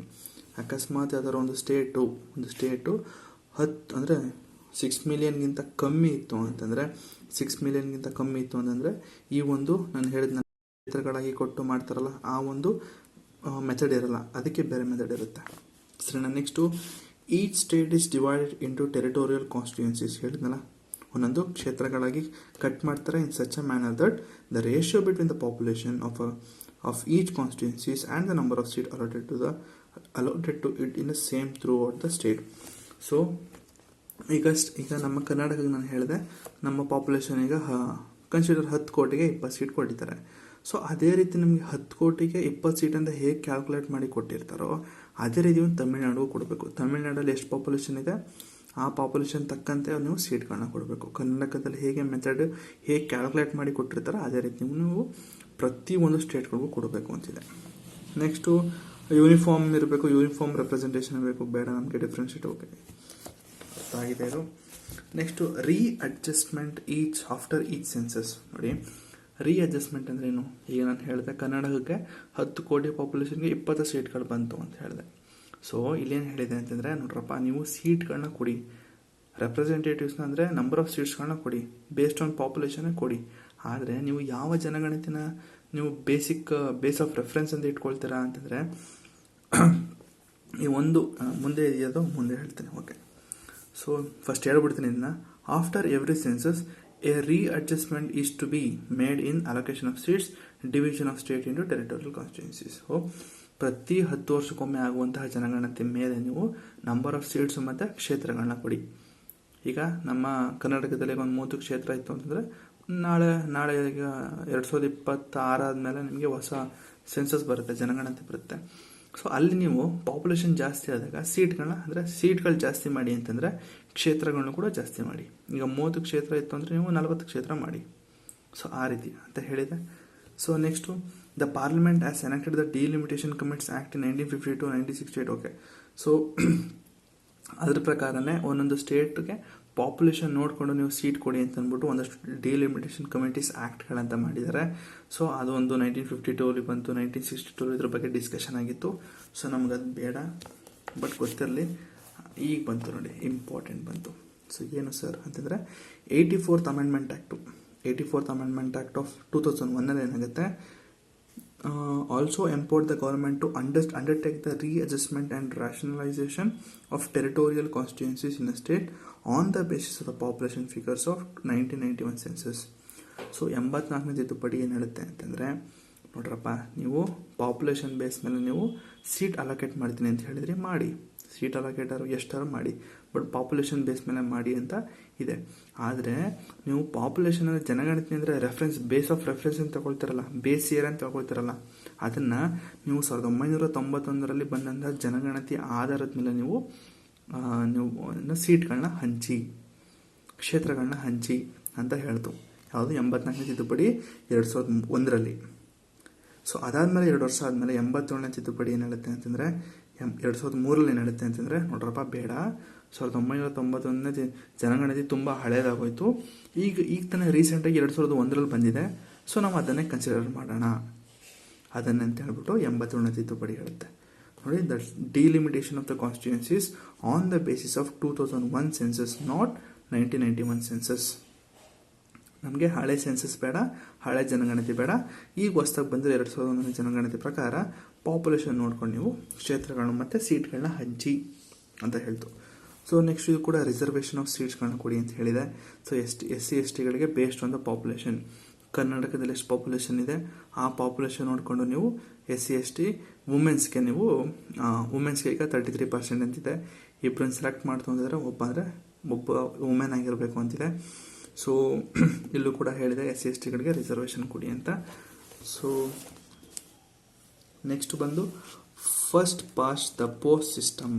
So though the constitution has adopted the system of proportional representation in case of Rajya Sabha, ನಾನು ಹೇಳಿದೆ ರಾಜ್ಯಸಭೆಯಲ್ಲಿ ಒಂದು ಸಿಸ್ಟಮ್ ಆಫ್ ಪ್ರಪೋರ್ಷನಲ್ ರೆಪ್ರೆಸೆಂಟೇಷನ್ ಅಂತ ಹೇಳಿದೆ. ಯಾವುದಾದ್ರು single transferable vote ಮತ್ತು list system ಅಂತ ಹೇಳಿದೆ. ಸೊ ಆ ಥರ ಇದ್ರೂ ಕೂಡ ರಾಜ್ಯಸಭೆಯಲ್ಲಿದೆ. ಬಟ್ ಅದೇ ಮೆಥಡ್ನ ನಾವು ಲೋಕಸಭೆಯಲ್ಲಿ ಇಂಪ್ಲಿಮೆಂಟ್ ಮಾಡಿಲ್ಲ. ನಮ್ಮ ಲೋಕಸಭೆಯಲ್ಲಿ ನಾವು ಡೈರೆಕ್ಟ್ ಎಲೆಕ್ಷನ್ ಇದೆ. ನೋಡಿ, it has not preferred the same system in case of Lok Sabha. Instead, we have adopted the system of territorial representation for the election of member of Lok Sabha. ನೋಡಿ, ಟೆರಿಟೋರಿಯಲ್ ರೆಪ್ರೆಸೆಂಟೇಷನ್ ಅಂತಂದರೆ ಒಂದೊಂದು ಕ್ಷೇತ್ರಗಳು ಒಂದೊಂದು ಸ್ಟೇಟ್ಗೆ ಇಷ್ಟಿಷ್ಟು ಕ್ಷೇತ್ರ ಅಂತ ಕೊಟ್ಟಿದ್ದೀವಿ, ಅಷ್ಟು ಕ್ಷೇತ್ರದಲ್ಲಿ ಒಬ್ಬೊಬ್ಬರು ಅಂತ ಗೆಲ್ಸಿ ನಾವು ಇದು ಮಾಡ್ತೀವಿ, ಅಂದರೆ ಡೈರೆಕ್ಟ್ ಎಲೆಕ್ಷನ್ ಆಗುತ್ತೆ. So the legislature represent the geographical area known as, okay, ಇದು ಕ್ಷೇತ್ರಗಳ ಡೆಫಿನೇಷನ್ ಇದು. The legislature represent the geographical area known as constituencies. So ಅಷ್ಟೇ ಇಲ್ಲ ಅಂತದ್ದು ಏನಿಲ್ಲ. So next there are 2 kinds of proportional representation ಅಂತ. ಒಂದು ಸಿಂಗಲ್ ಟ್ರಾನ್ಸ್ಫರಬಲ್ ವೋಟು ಹೇಳಿದ್ನಲ್ಲ, ಸಿಂಗಲ್ ಟ್ರಾನ್ಸ್ಫರಬಲ್ ವೋಟ್ ಮಾಡಿದ್ರೆ ಅದರಲ್ಲಿ ಸಿಸ್ಟಮ್ ಅಂತಿದೆ. ಸೊ ಸದ್ಯಕ್ಕೆ ನಾವು ರಾಜ್ಯಸಭಾ ಮತ್ತು ಸ್ಟೇಟ್ ಲೆಜಿಸ್ಲೇಟಿವ್ ಕೌನ್ಸಿಲು ಮತ್ತು ಪ್ರೆಸಿಡೆಂಟು ಮತ್ತು ವೈಸ್ ಪ್ರೆಸಿಡೆಂಟ್ ಎಲೆಕ್ಟ್ ಮಾಡೋದು ನಾವು ಸಿಂಗಲ್ ಟ್ರಾನ್ಸ್ಫರಬಲ್ ವೋಟ್ ಮೆಥಡಲ್ಲಿ ಮಾತ್ರ. ಲಿಸ್ಟ್ ಸಿಸ್ಟಮ್ನ ನಾವು ಯೂಸ್ ಮಾಡೋದಿಲ್ಲ. ಯಾಕೆ ಅಂತಂದರೆ ಸಿಂಗಲ್ ಟ್ರಾನ್ಸ್ಫರಬಲ್ ವೋಟಲ್ಲಿ ಕಮ್ಮಿ ವೋಟ್ ಯಾರು ಬಿದ್ದಿರುತ್ತೋ ನಾವು ಎಲಿಮಿನೇಟ್ ಮಾಡ್ತಾ ಹೋಗ್ತೀವಿ. ಆಗ ನಮಗೆ ನಂಬರ್ಸು ಕಮ್ಮಿ ಸಿಗುತ್ತೆ. ಆಗ ಎಲೆಕ್ಟ್ ಮಾಡೋದಕ್ಕೆ, ಚೂಸ್ ಮಾಡೋದಕ್ಕೆ ನಮಗೆ ಈಸಿ ಆಗುತ್ತೆ ಅನ್ನೋ ಒಂದು ಕಾರಣಕ್ಕೆ ಲಿಸ್ಟ್ ಸಿಸ್ಟಮ್ನ ಯೂಸ್ ಮಾಡಲ್ಲ, ಸಿಂಗಲ್ ಟ್ರಾನ್ಸ್ಫರಬಲ್ ವೋಟ್ನ ಯೂಸ್ ಮಾಡ್ತೀವಿ. ಅಕಸ್ಮಾತ್ ನಿಮ್ಗೇನಾದರೂ ಸಿಂಗಲ್ ಟ್ರಾನ್ಸ್ಫರಬಲ್ ವೋಟಲ್ಲಿ ನಾನು ಎಕ್ಸ್ಪ್ಲೈನ್ ಮಾಡಿದ್ದು ನಿಮಗೇನಾದರೂ ಅರ್ಥ ಆಗಲಿಲ್ಲ ಅಂದರೆ ತಲೆ ಕೆಡಿಸ್ಕೊಬೇಡಿ.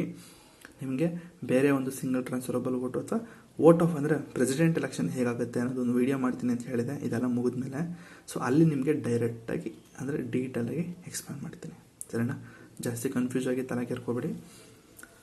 ಸೊ ಇಷ್ಟು ಬಂದು ನಿಮ್ಮ ಎಲೆಕ್ಷನ್ ಹೇಗಾಗುತ್ತೆ ಲೋಕಸಭೆದು ಅಂತ ಹೇಳಿದೆ. ಓಕೆ, ಡ್ಯೂರೇಷನ್ ಬಗ್ಗೆ ಇದೆ ಇಲ್ಲಿ ಒಂದಷ್ಟು. Duration of 2 houses. ಸೊ 37 ನಿಮಿಷ ಹರ್ಕ ಮಾತಾಡಿದ್ದೀನಿ ಗುರು. ಸಬ್ಸ್ಕ್ರೈಬ್ ಮಾಡಿ ಬೇಗ, ಒತ್ತಿ ಹಂಗೆ ನೀರು ಕುಡಿಯೋಗಂಡು ಒತ್ತಬೇಕು. ಈಗ ಸಬ್ಸ್ಕ್ರೈಬ್ ಮತ್ತು ಲೈಕ್ ಬಟನ್ ಒತ್ತಿ, ಬೇಗ ಒತ್ತಿ. ಮತ್ತು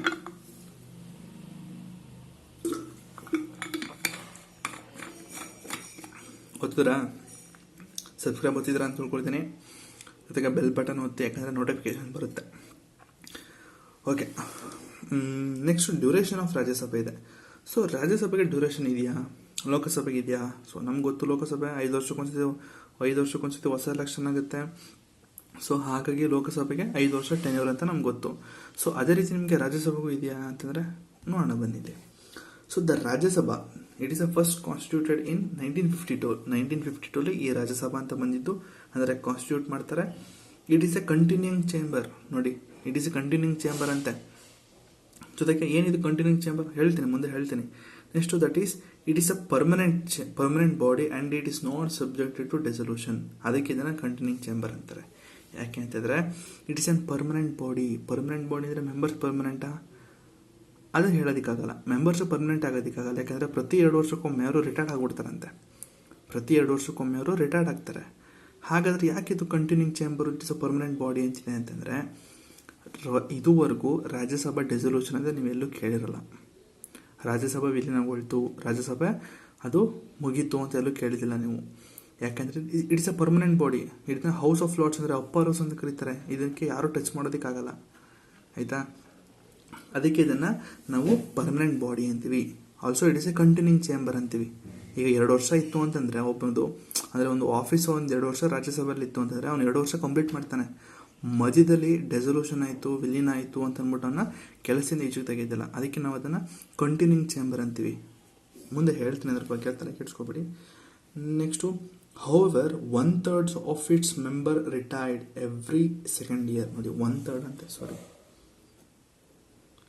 ಬರ್ಕೊಡಿದ್ದಾನೆ. ಪ್ರತಿ 2 ವರ್ಷಕ್ಕೊಮ್ಮೆ 1/3 ಮೆಂಬರ್ಸ್ ಅಷ್ಟು 3 ಜನದಲ್ಲಿ ಒಬ್ಬ ಮೆಂಬರು ರಿಟೈರ್ಡ್ ಆಗ್ತಾನೆ. ಇದು ಕೇಳಿದ ನಿಮ್ಮ SDFD ಡಿಸೆಂಬರ್ ನಡೆದಂತಹ ಒಂದು ಎಕ್ಸಾಮಲ್ಲಿ ಕೇಳಿದೆ, ಇದು KE ಎಕ್ಸಾಮಲ್ಲಿ ಅದಕ್ಕೆ ಕೇಳಿದೆ ಇದು. However 1/3 of its member retired every second year. ಪ್ರತಿ 2 ವರ್ಷಕ್ಕೊಮ್ಮೆ ಏನಾಗ್ತದೆ, ರಿಟೈರ್ಡ್ ಆಗ್ತಾರೆ ಅಲ್ಲಿದ್ದಂತಹ Rajya Sabha members. Next, their seats are filled up by fresh election and presidential nominations at the beginning of every 3rd year. ಈಗ 2 ವರ್ಷಕ್ಕೆ ಅವರು ಟೆನ್ಯೂರ್ ಮುಗಿಯುತ್ತೆ, ಅವ್ರು ರಿಟೈರ್ಡ್ ಆಗ್ತಾರೆ, ಹೋಗ್ತಾರೆ. ನೆಕ್ಸ್ಟು ಮೂರನೇ ವರ್ಷ ಬರುತ್ತಲ್ಲ, 3ನೇ ವರ್ಷ ಬಂದಾಗ ಅವ್ರು ಏನು ಎಲೆಕ್ಷನ್ ಆಗಬೇಕು, ಹೊಸ ಎಲೆಕ್ಷನ್ ಆಗುತ್ತೆ. ಜೊತೆಗೆ ಪ್ರೆಸಿಡೆಂಟ್ ಅವ್ರ ನಾಮಿನೇಷನ್ ಇತ್ತು ಅಂದರೆ ಪ್ರೆಸಿಡೆಂಟ್ ಅವ್ರು ಕೂಡ ನಾಮಿನೇಷನ್ ಮಾಡ್ತಾರೆ. ಯಾವಾಗ? 3ನೇ ವರ್ಷದಿಂದ. Next, the retiring members are eligible for re-election and re-nomination any number of times. So retired ಆದವರು ಮತ್ತೆ ಅವರು ಬಂದು ಎಲೆಕ್ಷನ್ ನಿಂತ್ಕೊಂಡವರು ಮತ್ತೆ ರಾಜ್ಯಸಭೆಗೆ ಮೆಂಬರ್ ಆಗ್ಬೋದು. Next, the constitution has not fix the term of office of the members of Rajya Sabha and left it to parliament. ಕೇಳ್ಬೋದು ಏನಂತ statement ಏನಂತ ಕೇಳ್ಬೋದು ಅಂತಂದರೆ, the parliament has mention the term of Rajya Sabha for 2 years ಅಂತ ಕೇಳ್ಬೋದು. ನಿಮ್ಮ ಕಣ್ಣು ಎಲ್ಲಿಗೆ ಹೋಗುತ್ತೆ ಅಂದರೆ ಆ 2 year ಅಂತ ಇರುತ್ತಲ್ಲ ಅಲ್ಲಿಗೆ ಹೋಗುತ್ತೆ. ಬಟ್ ನಿಮಗೆ ಕಾನ್ಸ್ಟಿಟ್ಯೂಷನ್ ಹ್ಯಾಸ್ ಮೆನ್ಷನ್ ಅಂದ್ರೆ ಬೇಕಾಗಲ್ಲ, 2 years ಅಂದ್ರಂತೆ. ಸೊ ಕರೆಕ್ಟ್ ಅಂತ ಹಾಕ್ಬಿಡ್ತೀರ. ಸೊ ಅದು ನೀವು ಅಷ್ಟೊಂದು ಫಾಸ್ಟಾಗಿ ಆನ್ಸರ್ ಮಾಡಬೇಡಿ, ಸ್ಟೇಟ್ಮೆಂಟ್ಗಳನ್ನ ಮತ್ತೆ ಓದಿ. ಇನ್ನೇನು ಕೊಟ್ಟಿದ್ದಾನೆ ಇಲ್ಲಿ, the constitution has not fix the term office of member of Rajya Sabha. ಸಂವಿಧಾನದಲ್ಲಿ ಎಲ್ಲೂ ಕೂಡ ಇವರು ಮೆಂಬರ್ಸ್ಗಳ ಅಥವಾ ರಾಜ್ಯಸಭಾದು ಒಂದು ಟೆನ್ಯೂರು ಎಷ್ಟು ವರ್ಷ ಇರಬೇಕು ಅಂತೆಲ್ಲ ಮೆನ್ಷನ್ ಮಾಡಿಲ್ಲ. ಇದನ್ನೆಲ್ಲ ಪಾರ್ಲಿಮೆಂಟ್ಗೆ ಬಿಟ್ಬಿಟ್ಟಿದೆ. ನೋಡಪ್ಪ ಪಾರ್ಲಿಮೆಂಟ್, ನಿಮ್ಗೆ ಇಷ್ಟ ಬಂದಾಗ ಮಾಡ್ಕೊ, ರಾಜ್ಯಸಭೆಗೆ ನೀನು 10 ವರ್ಷಗಳನ್ನು ಕೊಡ್ತೀಯ ಕೊಟ್ಕೋ ಅಂತ ಅಂದ್ಬಿಟ್ಟು ಸಂವಿಧಾನ ಬಿಟ್ಬಿಟ್ಟಿದೆ. Next, accordingly the parliament in the representation of the people act. ನೋಡಿ, ಪಾರ್ಲಿಮೆಂಟು ಒಂದು ಆ್ಯಕ್ಟ್ನ ತರುತ್ತೆ, that is called representation of people act ಅಂತ 1951. ಅದ್ರ ಪ್ರಕಾರ it has provide the term of office of a member of Rajya Sabha shall be 6 years. ನೋಡಿ 6 years. ಯಾಕೆ sir 6 years? ಈಗ ಪ್ರತಿ ಬಾರಿ ಅವರು 2 ವರ್ಷಕ್ಕೊಮ್ಮೆ ಅವರು ನಾಮಿನೇಟ್ ಹೋಗ್ತಾರೆ, 3ನೇ ವರ್ಷಕ್ಕೆ ಹೊಸ ಎಲೆಕ್ಷನ್ ಆಗುತ್ತೆ. ಅದೇ ರೀತಿ 2 ಟರ್ಮ್ ಆಗಿ ನೀವು ಕನ್ಸಿಡರ್ ಮಾಡಿದ್ರೆ ನಿಮಗೆ 2 ಟರ್ಮು ಸೇರಿಸಿ 1 ಟರ್ಮ್ ಅಂತ ಹೇಳಿ ಅದನ್ನು 6 ವರ್ಷ ಮಾಡ್ತಾರೆ. ಲೋಕಸಭಾ ಅಲ್ಲಿ 5 ವರ್ಷ, ಬಟ್ ಇಲ್ಲಿ 6 ವರ್ಷ. ಇದನ್ನು ಕೂಡ 5 ವರ್ಷ ಕೊಡೋರು, ಅದು 4 ವರ್ಷ ಕೊಡೋರು. ಯಾಕೆ ಅಂತಂದರೆ 2ನೇ ವರ್ಷಕ್ಕೆ ಅವ್ರಿಗೆ ಟೆನ್ಯೂರ್ ಮುಗಿದು 3ನೇ ವರ್ಷಕ್ಕೆ ಹೊಸ ಎಲೆಕ್ಷನ್ ಆಗುತ್ತೆ. ಅದೇ ರೀತಿ ನೀವು 3ನೇ ವರ್ಷಕ್ಕೆ ಮುಗೀತು, ನೆಕ್ಸ್ಟ್ 4-5 ಆಗುತ್ತೆ, 6ನೇ ವರ್ಷಕ್ಕೆ ಹೊಸ ಎಲೆಕ್ಷನ್ ಕರೀತಾರೆ. ಅದಕ್ಕೆ ಅದನ್ನು ನಾವು 6 years ಅಂತ ಹೇಳಿದ್ವಿ. ಇದು ಪಾರ್ಲಿಮೆಂಟಿಂದ ಬಂದಿರೋಂಥದ್ದು. 6 ವರ್ಷ ಅಂತ ಮೆನ್ಷನ್ ಮಾಡೋದು ಎಲ್ಲಿ ಅಂತಂದರೆ, according to the parliament representation of people act 1951 ಪ್ರಕಾರ. ಸಂವಿಧಾನದಲ್ಲಿ ಎಲ್ಲೂ ಮೆನ್ಷನ್ ಆಗಿಲ್ಲ, ಗೊತ್ತಿರಲಿ. ಈ ಸ್ಟೇಟ್ಮೆಂಟ್ಗಳು ತುಂಬ ಅಂದರೆ ತುಂಬ ಆಟಾಡಿಸ್ಬಿಡ್ತಾರೆ, ಗೊತ್ತಿರಲಿ. ಸರಿನಾ? ನೆಕ್ಸ್ಟು ಏನಾದರೂ ಹೇಳ್ಬೇಕು ಇಲ್ಲಿ, ಪಾಯಿಂಟ್ ಮಿಸ್ ಮಾಡಿದ್ಮೇಲೆ ಏನಾದರೂ. ಸೊ ಅಷ್ಟೇ, ಒಂದಷ್ಟು ಪಾಯಿಂಟ್ಗಳು ಮಿಸ್ ಮಾಡಿದ್ದೀನಿ. ನಿಮ್ಗೆ ಎಕ್ಸ್ಟ್ರಾ ಬೇಕು ಅಂದರೆ ಓದ್ಕೊಳ್ರಪ್ಪ ನೀವು. ಸರಿ, ನನಗೆ ಯಾಕೋ ಬೇಡ ಅನ್ನಿಸ್ತು, ಸೊ ಬೇಡ ಬಿಡಿ. ಸೊ ನೆಕ್ಸ್ಟ್ ಈಗ ನಮಗೆ ರಾಜ್ಯಸಭೆ ಗೊತ್ತಾಯಿತು. ಈಗ ಡ್ಯೂರೇಷನ್ ಆಫ್ ಲೋಕಸಭಾ ಎಷ್ಟು? So duration of Lok Sabha Lok Sabha is not a continuing chamber. So ಅದರ ಥರ ಕಂಟಿನ್ಯೂಯಿಂಗ್ ಚೇಂಬರ್ ಅಲ್ಲ, ಇಟ್ ಕ್ಯಾನ್ ಬಿ ಡಿಸಾಲ್ವ್. ಇವತ್ತು BJP ಸರ್ಕಾರ ಬಂದಿದೆ, ಇವತ್ತು ಬಂತು ಅಂದರೆ ನಾಳೆನೇ ಡಿಸಾಲ್ವ್ ಮಾಡೋ ತಾಕತ್ತು ಯಾರಿಗಿದೆ? ಪ್ರೆಸಿಡೆಂಟ್ಗಿದೆ. ಈ ಕ್ಯಾನ್ ಡಿಸಾಲ್ವ್ ಅಂತಿದೆ. ಸರಿನಾ? ಅದಕ್ಕೆ ನಾವು ಅದನ್ನು ಪರ್ಮನೆಂಟ್ ಚೇಂಬರ್ ಅಂತ ಹೇಳಲ್ಲ, ಪರ್ಮನೆಂಟ್ ಬಾಡಿ ಅಂತಲೂ ಕೂಡ ಕರೆಯಲ್ಲ ಅದನ್ನು ಲೋಕಸಭಾನ. ರಾಜ್ಯಸಭೆ ಇಸ್ ಅ ಪರ್ಮನೆಂಟ್ ಬಾಡಿ, ಅದನ್ನು ಯಾರು ಕೂಡ ಟಚ್ ಮಾಡೋದಕ್ಕಾಗಲ್ಲ. ಪ್ರತಿ 2 ವರ್ಷಕ್ಕೊಮ್ಮೆ ಅವರೇ ಓಟ್ ಹೋಗ್ತಾರೆ, ರಿಟೈರ್ಡ್ ಆಗಿ ಓಟ್ ಹೋಗ್ತಾರೆ. ಸರಿನಾ? The Lok Sabha is not a continuing chamber. It is normal term is 5 years ಅಂತೆ, from the date of it's first meeting after the general election. ನೋಡಿ, ಹೊಸ ಎಲೆಕ್ಷನ್ ಆದಮೇಲೆ ಒಟ್ಟು 5 ವರ್ಷ ಗಂಟೆ ಟೈಮ್ ಇರುತ್ತೆ. 5 ವರ್ಷ ಗಂಟೆ ಅವರು ಆಫೀಸಲ್ಲಿ ಇರ್ಬೋದು. However, the president is authorized to dissolve the Lok Sabha, at any time, even before the completion of 5 years. ನೋಡಿ, 5 ವರ್ಷ ಅಂತ ಟೆನ್ಯೂರ್ ಕೊಟ್ಟಿದ್ರು ಕೂಡ 5 ವರ್ಷಕ್ಕಿಂತ ಮುಂಚೆನೇ ಪ್ರೆಸಿಡೆಂಟ್ ಅವ್ರು ಬಂದು ಆ ಸರ್ಕಾರನ ಬೆಳೆಸ್ಬೋದು ತಾಕತ್ತು ಪ್ರೆಸಿಡೆಂಟ್ಗಿದೆ. ಅಂದರೆ ಡಿಸಾಲ್ವ್ ಲೋಕಸಭಾ ಅಂತಂದರೆ ಲೋಕಸಭೆನ ವಿಲೀನಗೊಳಿಸೋದು. ಕಂಪ್ಲೀಟಾಗಿ ಸರ್ಕಾರನ ಬೀಳಿಸೋ ಪವರು ಪ್ರೆಸಿಡೆಂಟ್ಗಿದೆ. Next the term of the Lok Sabha can be extended during the period of national emergency by a law of a president for 1 year at a time. ನೋಡಿ, ಅಕಸ್ಮಾತ್ ನ್ಯಾಷನಲ್ ಎಮರ್ಜೆನ್ಸಿ ಕರೆದಿರ್ತಾರೆ, ನ್ಯಾಷನಲ್ ಎಮರ್ಜೆನ್ಸಿ ಕರೆದಾಗ ಹೊಸ ಎಲೆಕ್ಷನ್ ಮಾಡೋದಕ್ಕಾಗಲ್ಲ. ಸೊ ಅಂಥ ಟೈಮಲ್ಲಿ ಏನು ಮಾಡ್ತಾರೆ, parliament ಒಟ್ಟಿಗೆ ಒಂದು ಮೀಟಿಂಗ್ ಸೇರಿ, ನ್ಯಾಷನಲ್ ಎಮರ್ಜೆನ್ಸಿ ಇದ್ದರೂ ಕೂಡ ಅವರು ಒಂದು ಮೀಟಿಂಗ್ ಸೇರಿ ನಂತರ ಏನು ಮಾಡ್ತಾರೆ, ಅದನ್ನು 1 ವರ್ಷಕ್ಕೆ ಎಕ್ಸ್ಟೆಂಡ್ ಮಾಡ್ತಾರೆ. ಈಗ 5 ವರ್ಷ ಆಗಿರುತ್ತೆ ಅಂತ ತಿಳ್ಕೊಳ್ಳಿ, ಹೊಸ ಎಲೆಕ್ಷನ್ ಕರಿಬೇಕಾಗಿತ್ತು, ಅದೇ ಟೈಮಲ್ಲಿ ನ್ಯಾಷನಲ್ ಎಮರ್ಜೆನ್ಸಿ ಬಂದಿದೆ, ಚೈನಾದವರು ಏನೋ ಒಂದು ನಾರ್ತ್ ವೆಸ್ಟ್ ಫ್ರಂಟಿಯರ್ ಅಥವಾ ನಾರ್ತ್ ಈಸ್ಟ್ ಫ್ರಂಟಿಯರ್ ಏನೋ ಒಂದು ಆಯಿತು, ಆಯಿತಾ. ಸೊ ಅಂಥ ಟೈಮಲ್ಲಿ ಏನಾಗುತ್ತೆ, 1 ವರ್ಷ ಗಂಟೆ ಎಕ್ಸ್ಟೆಂಡ್ ಮಾಡ್ಬೋದು ಅದನ್ನು. So next at a time and cannot continue beyond a period of 6 months after the emergency cease to operate. ನೋಡಿ, ಅಕಸ್ಮಾತು ಎಮರ್ಜೆನ್ಸಿ ನಿಂತು ಕೂಡ, ಎಮರ್ಜೆನ್ಸಿ ಏನಿರುತ್ತೆ ನಿಂತೋಗಿರುತ್ತೆ ಅಂತ ತಿಳ್ಕೊಳ್ಳಿ. ಎಮರ್ಜೆನ್ಸಿ ಏನಾಯಿತು, ನಿಂತೋಯ್ತು. ಸೊ ಎಮರ್ಜೆನ್ಸಿ ನಿಂತರೂ ಕೂಡ ಅದನ್ನು ನೀವು ಮತ್ತೆ 6 ತಿಂಗಳ ಮೇಲೆ ನೀವು ಎಕ್ಸ್ಟೆಂಡ್ ಮಾಡೋದಕ್ಕಾಗಲ್ಲ. ಈಗ ಹೇಳಿದೆ, ಎಮರ್ಜೆನ್ಸಿ ಇದ್ದಾಗ 1 ವರ್ಷ ಗಂಟೆ ಎಕ್ಸ್ಟೆಂಡ್ ಮಾಡ್ಬೋದು ಅಂತ. ಅಕಸ್ಮಾತ್ ಎಮರ್ಜೆನ್ಸಿನ ನಿಲ್ಲಿಸ್ಬಿಡ್ತಾರೆ ಪ್ರೆಸಿಡೆಂಟ್ ಅವರು ಎಮರ್ಜೆನ್ಸಿ ನಿಲ್ಲಿಸಿದಾಗ ಅದು 6 ತಿಂಗಳಿಗಿಂತ ಮತ್ತೆ ಹೆಚ್ಚಿಗೆ ಹೋಗೋಗಿಲ್ಲ. ಯಾವುದು ಇವರ ಒಂದು ಲೋಕಸಭಾ ಅದು ಟೈಮ್ ಇರುತ್ತಲ್ಲ, ಅದು 6 ತಿಂಗಳ ಮೇಲೆ ಹೋಗೋಕ್ಕಿಲ್ಲ. ಎಮರ್ಜೆನ್ಸಿ ನಿಲ್ದ ತಕ್ಷಣ ಈ ಒಂದು ಪ್ರೆಸಿಡೆಂಟ್ ಅವ್ರಿಗೆ ಲೋಕಸಭೆಗೆ ಎಕ್ಸ್ಟ್ರಾ 1 year ಅಂತ ಕೊಟ್ಟಿರ್ತಾರಲ್ಲ, ಅದನ್ನು ಅವರು ನಿಲ್ಲಿಸ್ಬಿಟ್ಟು ಹೊಸ ಎಲೆಕ್ಷನ್ ಕರಿಬೇಕು.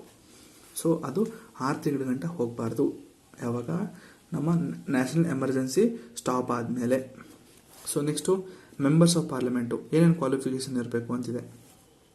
ಸೊ ಎಲ್ರಿಗೂ ಗೊತ್ತಿರೋಂಗೆ ಸಿಟಿಸನ್ ಆಫ್ ಇಂಡಿಯಾ ಆಗಿರಬೇಕು. ಸೊ ಅವರು ಓತ್ ತಗೋಬೇಕು. ಸೊ ಓತ್ ಎಲ್ಲಿದೆ ಅಂತ ಯಾರು ಮೆನ್ಷನ್ ಮಾಡಿರೋದಲ್ಲಿ, oath authorise by election commission. So election commission oath ಕೊಡಲ್ಲ, ಹೇಳ್ತೀನಿ ಮುಂದೆ. ಸೊ ಆಥರೈಸ್ಡ್ ಬೈ ಅಂತಿದೆ. ಎಲೆಕ್ಷನ್ ಕಮಿಷನ್ ಯಾರನ್ನು ಆಥರೈಸ್ ಮಾಡಿ, ನೋಡಿ ಸರ್, ನೀವು ಹೋಗಿ ಈ ಪಾರ್ಲಿಮೆಂಟ್ ಮೆಂಬರ್ಸ್ಗೆ ನೀವು ಓತ್ ಕೊಡಿ, ಅದೇ ಪ್ರಮಾಣ ವಚನ ಕೊಡಿ ಅಂತ ಯಾರು ಹೇಳ್ತಾರೆ, ಸೊ ಅಂಥವರು ಹೋಗಿ ಓತ್ನ ಕೊಡ್ತಾರೆ. ಅಂದರೆ ಎಲೆಕ್ಷನ್ ಕಮಿಷನ್ ಯಾರನ್ನ ಹೇಳುತ್ತೋ ಅವರು ಹೋಗಿ ಪ್ರಮಾಣ ವಚನವನ್ನು ಕೊಡಬೇಕು ಮೆಂಬರ್ಸ್ಗಳಿಗೆ. Next he must not be less than 30 years in case of Rajya Sabha. ನೋಡಿ, ರಾಜ್ಯಸಭೆಗೆ ಮಿನಿಮಮ್ ಇಯರ್ಸ್ 30 ವರ್ಷ ಆಗಿರಬೇಕು, ಲೋಕಸಭೆಗೆ 25 ವರ್ಷ ಆಗಿರಬೇಕು. ಈಸಿ ಇದು. Next he must not possess other qualification prescribed by the parliament. he must possess. So next ಇನ್ನೊಂದಷ್ಟು ಕ್ವಾಲಿಫಿಕೇಷನ್ ಕೊಟ್ಟಿದೆ ಪಾರ್ಲಿಮೆಂಟು. ಸೊ ಆ ಒಂದಷ್ಟು ಕ್ವಾಲಿಫಿಕೇಷನ್ ಅವನಿಗಿರಬೇಕು. ಸೊ ಯಾವುದಾದ್ರು ಕ್ವಾಲಿಫಿಕೇಷನ್ ಪಾರ್ಲಿಮೆಂಟ್ ಕೊಟ್ಟಿರೋದು ಅಂತಂದರೆ, ಪಾರ್ಲಿಮೆಂಟು ಒಂದಷ್ಟು ಆ್ಯಕ್ಟ್ನ ತಂತು, ರೆಪ್ರೆಸೆಂಟೇಷನ್ ಆಫ್ ಪೀಪಲ್ ಆ್ಯಕ್ಟ್ ಅಂತ. ಸೊ ಆಗಲೂ ಕೂಡ ಹೇಳಿದೆ, ರೆಪ್ರೆಸೆಂಟೇಷನ್ ಆಫ್ ಪೀಪಲ್ ಆ್ಯಕ್ಟ್ ಅಂತ. ಸೊ 1951 ಬಂದಂಥ ಈ ಆ್ಯಕ್ಟ್ ಪ್ರಕಾರ he must be registered as an elector of a parliamentary constituencies. ನೋಡಿ, ಆ ಒಂದು ಕ್ಷೇತ್ರದಲ್ಲಿ, ಒಂದೊಂದು ಸ್ಟೇಟಲ್ಲಿ ಆ ಕ್ಷೇತ್ರ ಅಂತ ಹೇಳಿದ್ನಲ್ಲ, ಆ ಒಂದು ಕ್ಷೇತ್ರದಲ್ಲಿ ಅವನು ರಿಜಿಸ್ಟರ್ ಆಗಿರಬೇಕು. ಅಂದರೆ ನಾನು ಓಟಿಗೆ ನಿಲ್ತಾ ಇದ್ದೀನಿ ಅಂತ ಅಂದ್ಬಿಟ್ಟು ರಿಜಿಸ್ಟರ್ ಹೋಗ್ತಾರಲ್ಲ, ಅಂದರೆ ಏನಂತಾರೆ, ಏನೋ ಸೈನ್ ಮಾಡೋಕ್ಕೆ ಹೋಗ್ತಾರಲ್ಲಪ್ಪ ಅದಕ್ಕೆ. ಸೊ ಆ ರೀತಿ ಇರಬೇಕು. Next he must be a member of scheduled caste and scheduled tribe in any state or union territories if he wants to contest a seat or reserve of him. ಅಕಸ್ಮಾತು ಈಗ ಕೆಲವೊಂದಷ್ಟು ಸೀಟ್ಗಳನ್ನ reservation ಅಂತ ಹೇಳಿದೆ, reservation for SC ST women ಅಂತ. So ಆ ರೀತಿ reservation ನೀನು ಅದನ್ನು use ಮಾಡ್ಕೋಬೇಕು. ರಿಸರ್ವೇಷನ್ ನೀನು ಯೂಸ್ ಮಾಡ್ಕೋಬೇಕು ಅಂತಂದರೆ ನೀನು SC ST ಅದು ವುಮೆನ್ ಒಂದು ಕ್ಯಾಟಗರಿಯಿಂದ ಹೋಗಬೇಕು. SC ST ಆಗಿದ್ದರೆ ನಿಮಗೆ ಆ ರಿಸರ್ವೇಷನ್ ಇರುತ್ತೆ. ವುಮೆನ್ಗೆ 33% ಅಂತ ಇರುತ್ತೆ. ಸೊ ವುಮೆನ್ ನಿಂತ್ಕೋತು ಅಂದರೆ ನಿಮಗೆ 33% ರಿಸರ್ವೇಷನ್ ಇರುತ್ತೆ. ಸೊ ನಿಮಗೂ ಕೂಡ ಸೀಟ್ ಅಲಾಕೇಟ್ ಆಗುತ್ತೆ. ಸೊ ಈ ರೀತಿ ಈ ಒಂದು ರೆಪ್ರೆಸೆಂಟೇಷನ್ ಆಫ್ ಪೀಪಲ್ ಆ್ಯಕ್ಟ್ 1951 ಹೇಳುತ್ತೆ. ಸೊ ನೆಕ್ಸ್ಟು ಡಿಸ್ಕ್ವಾಲಿಫಿಕೇಷನ್ ಹೇಗೆ ಅವರು ಡಿಸ್ಕ್ವಾಲಿಫೈ ಆಯ್ತಾರೆ ಅಂತ ಹೇಳೋದಾದರೆ, if you holds any house of profit under the union or state government. ನೋಡಿ, ಸೊ ಏನಿದು ಹೌಸ್ ಆಫ್ ಪ್ರಾಫಿಟ್ ಅಂತ? ಸೊ ನಾನು ಹಳೆ ವೀಡಿಯೋದಲ್ಲೆಲ್ಲ ಹೌಸ್ ಆಫ್ ಪ್ರಾಫಿಟ್ ಅಂದರೆ ಏನೇನು ಮತ್ತೆ ಹೇಳಿದ್ದೀನಿ.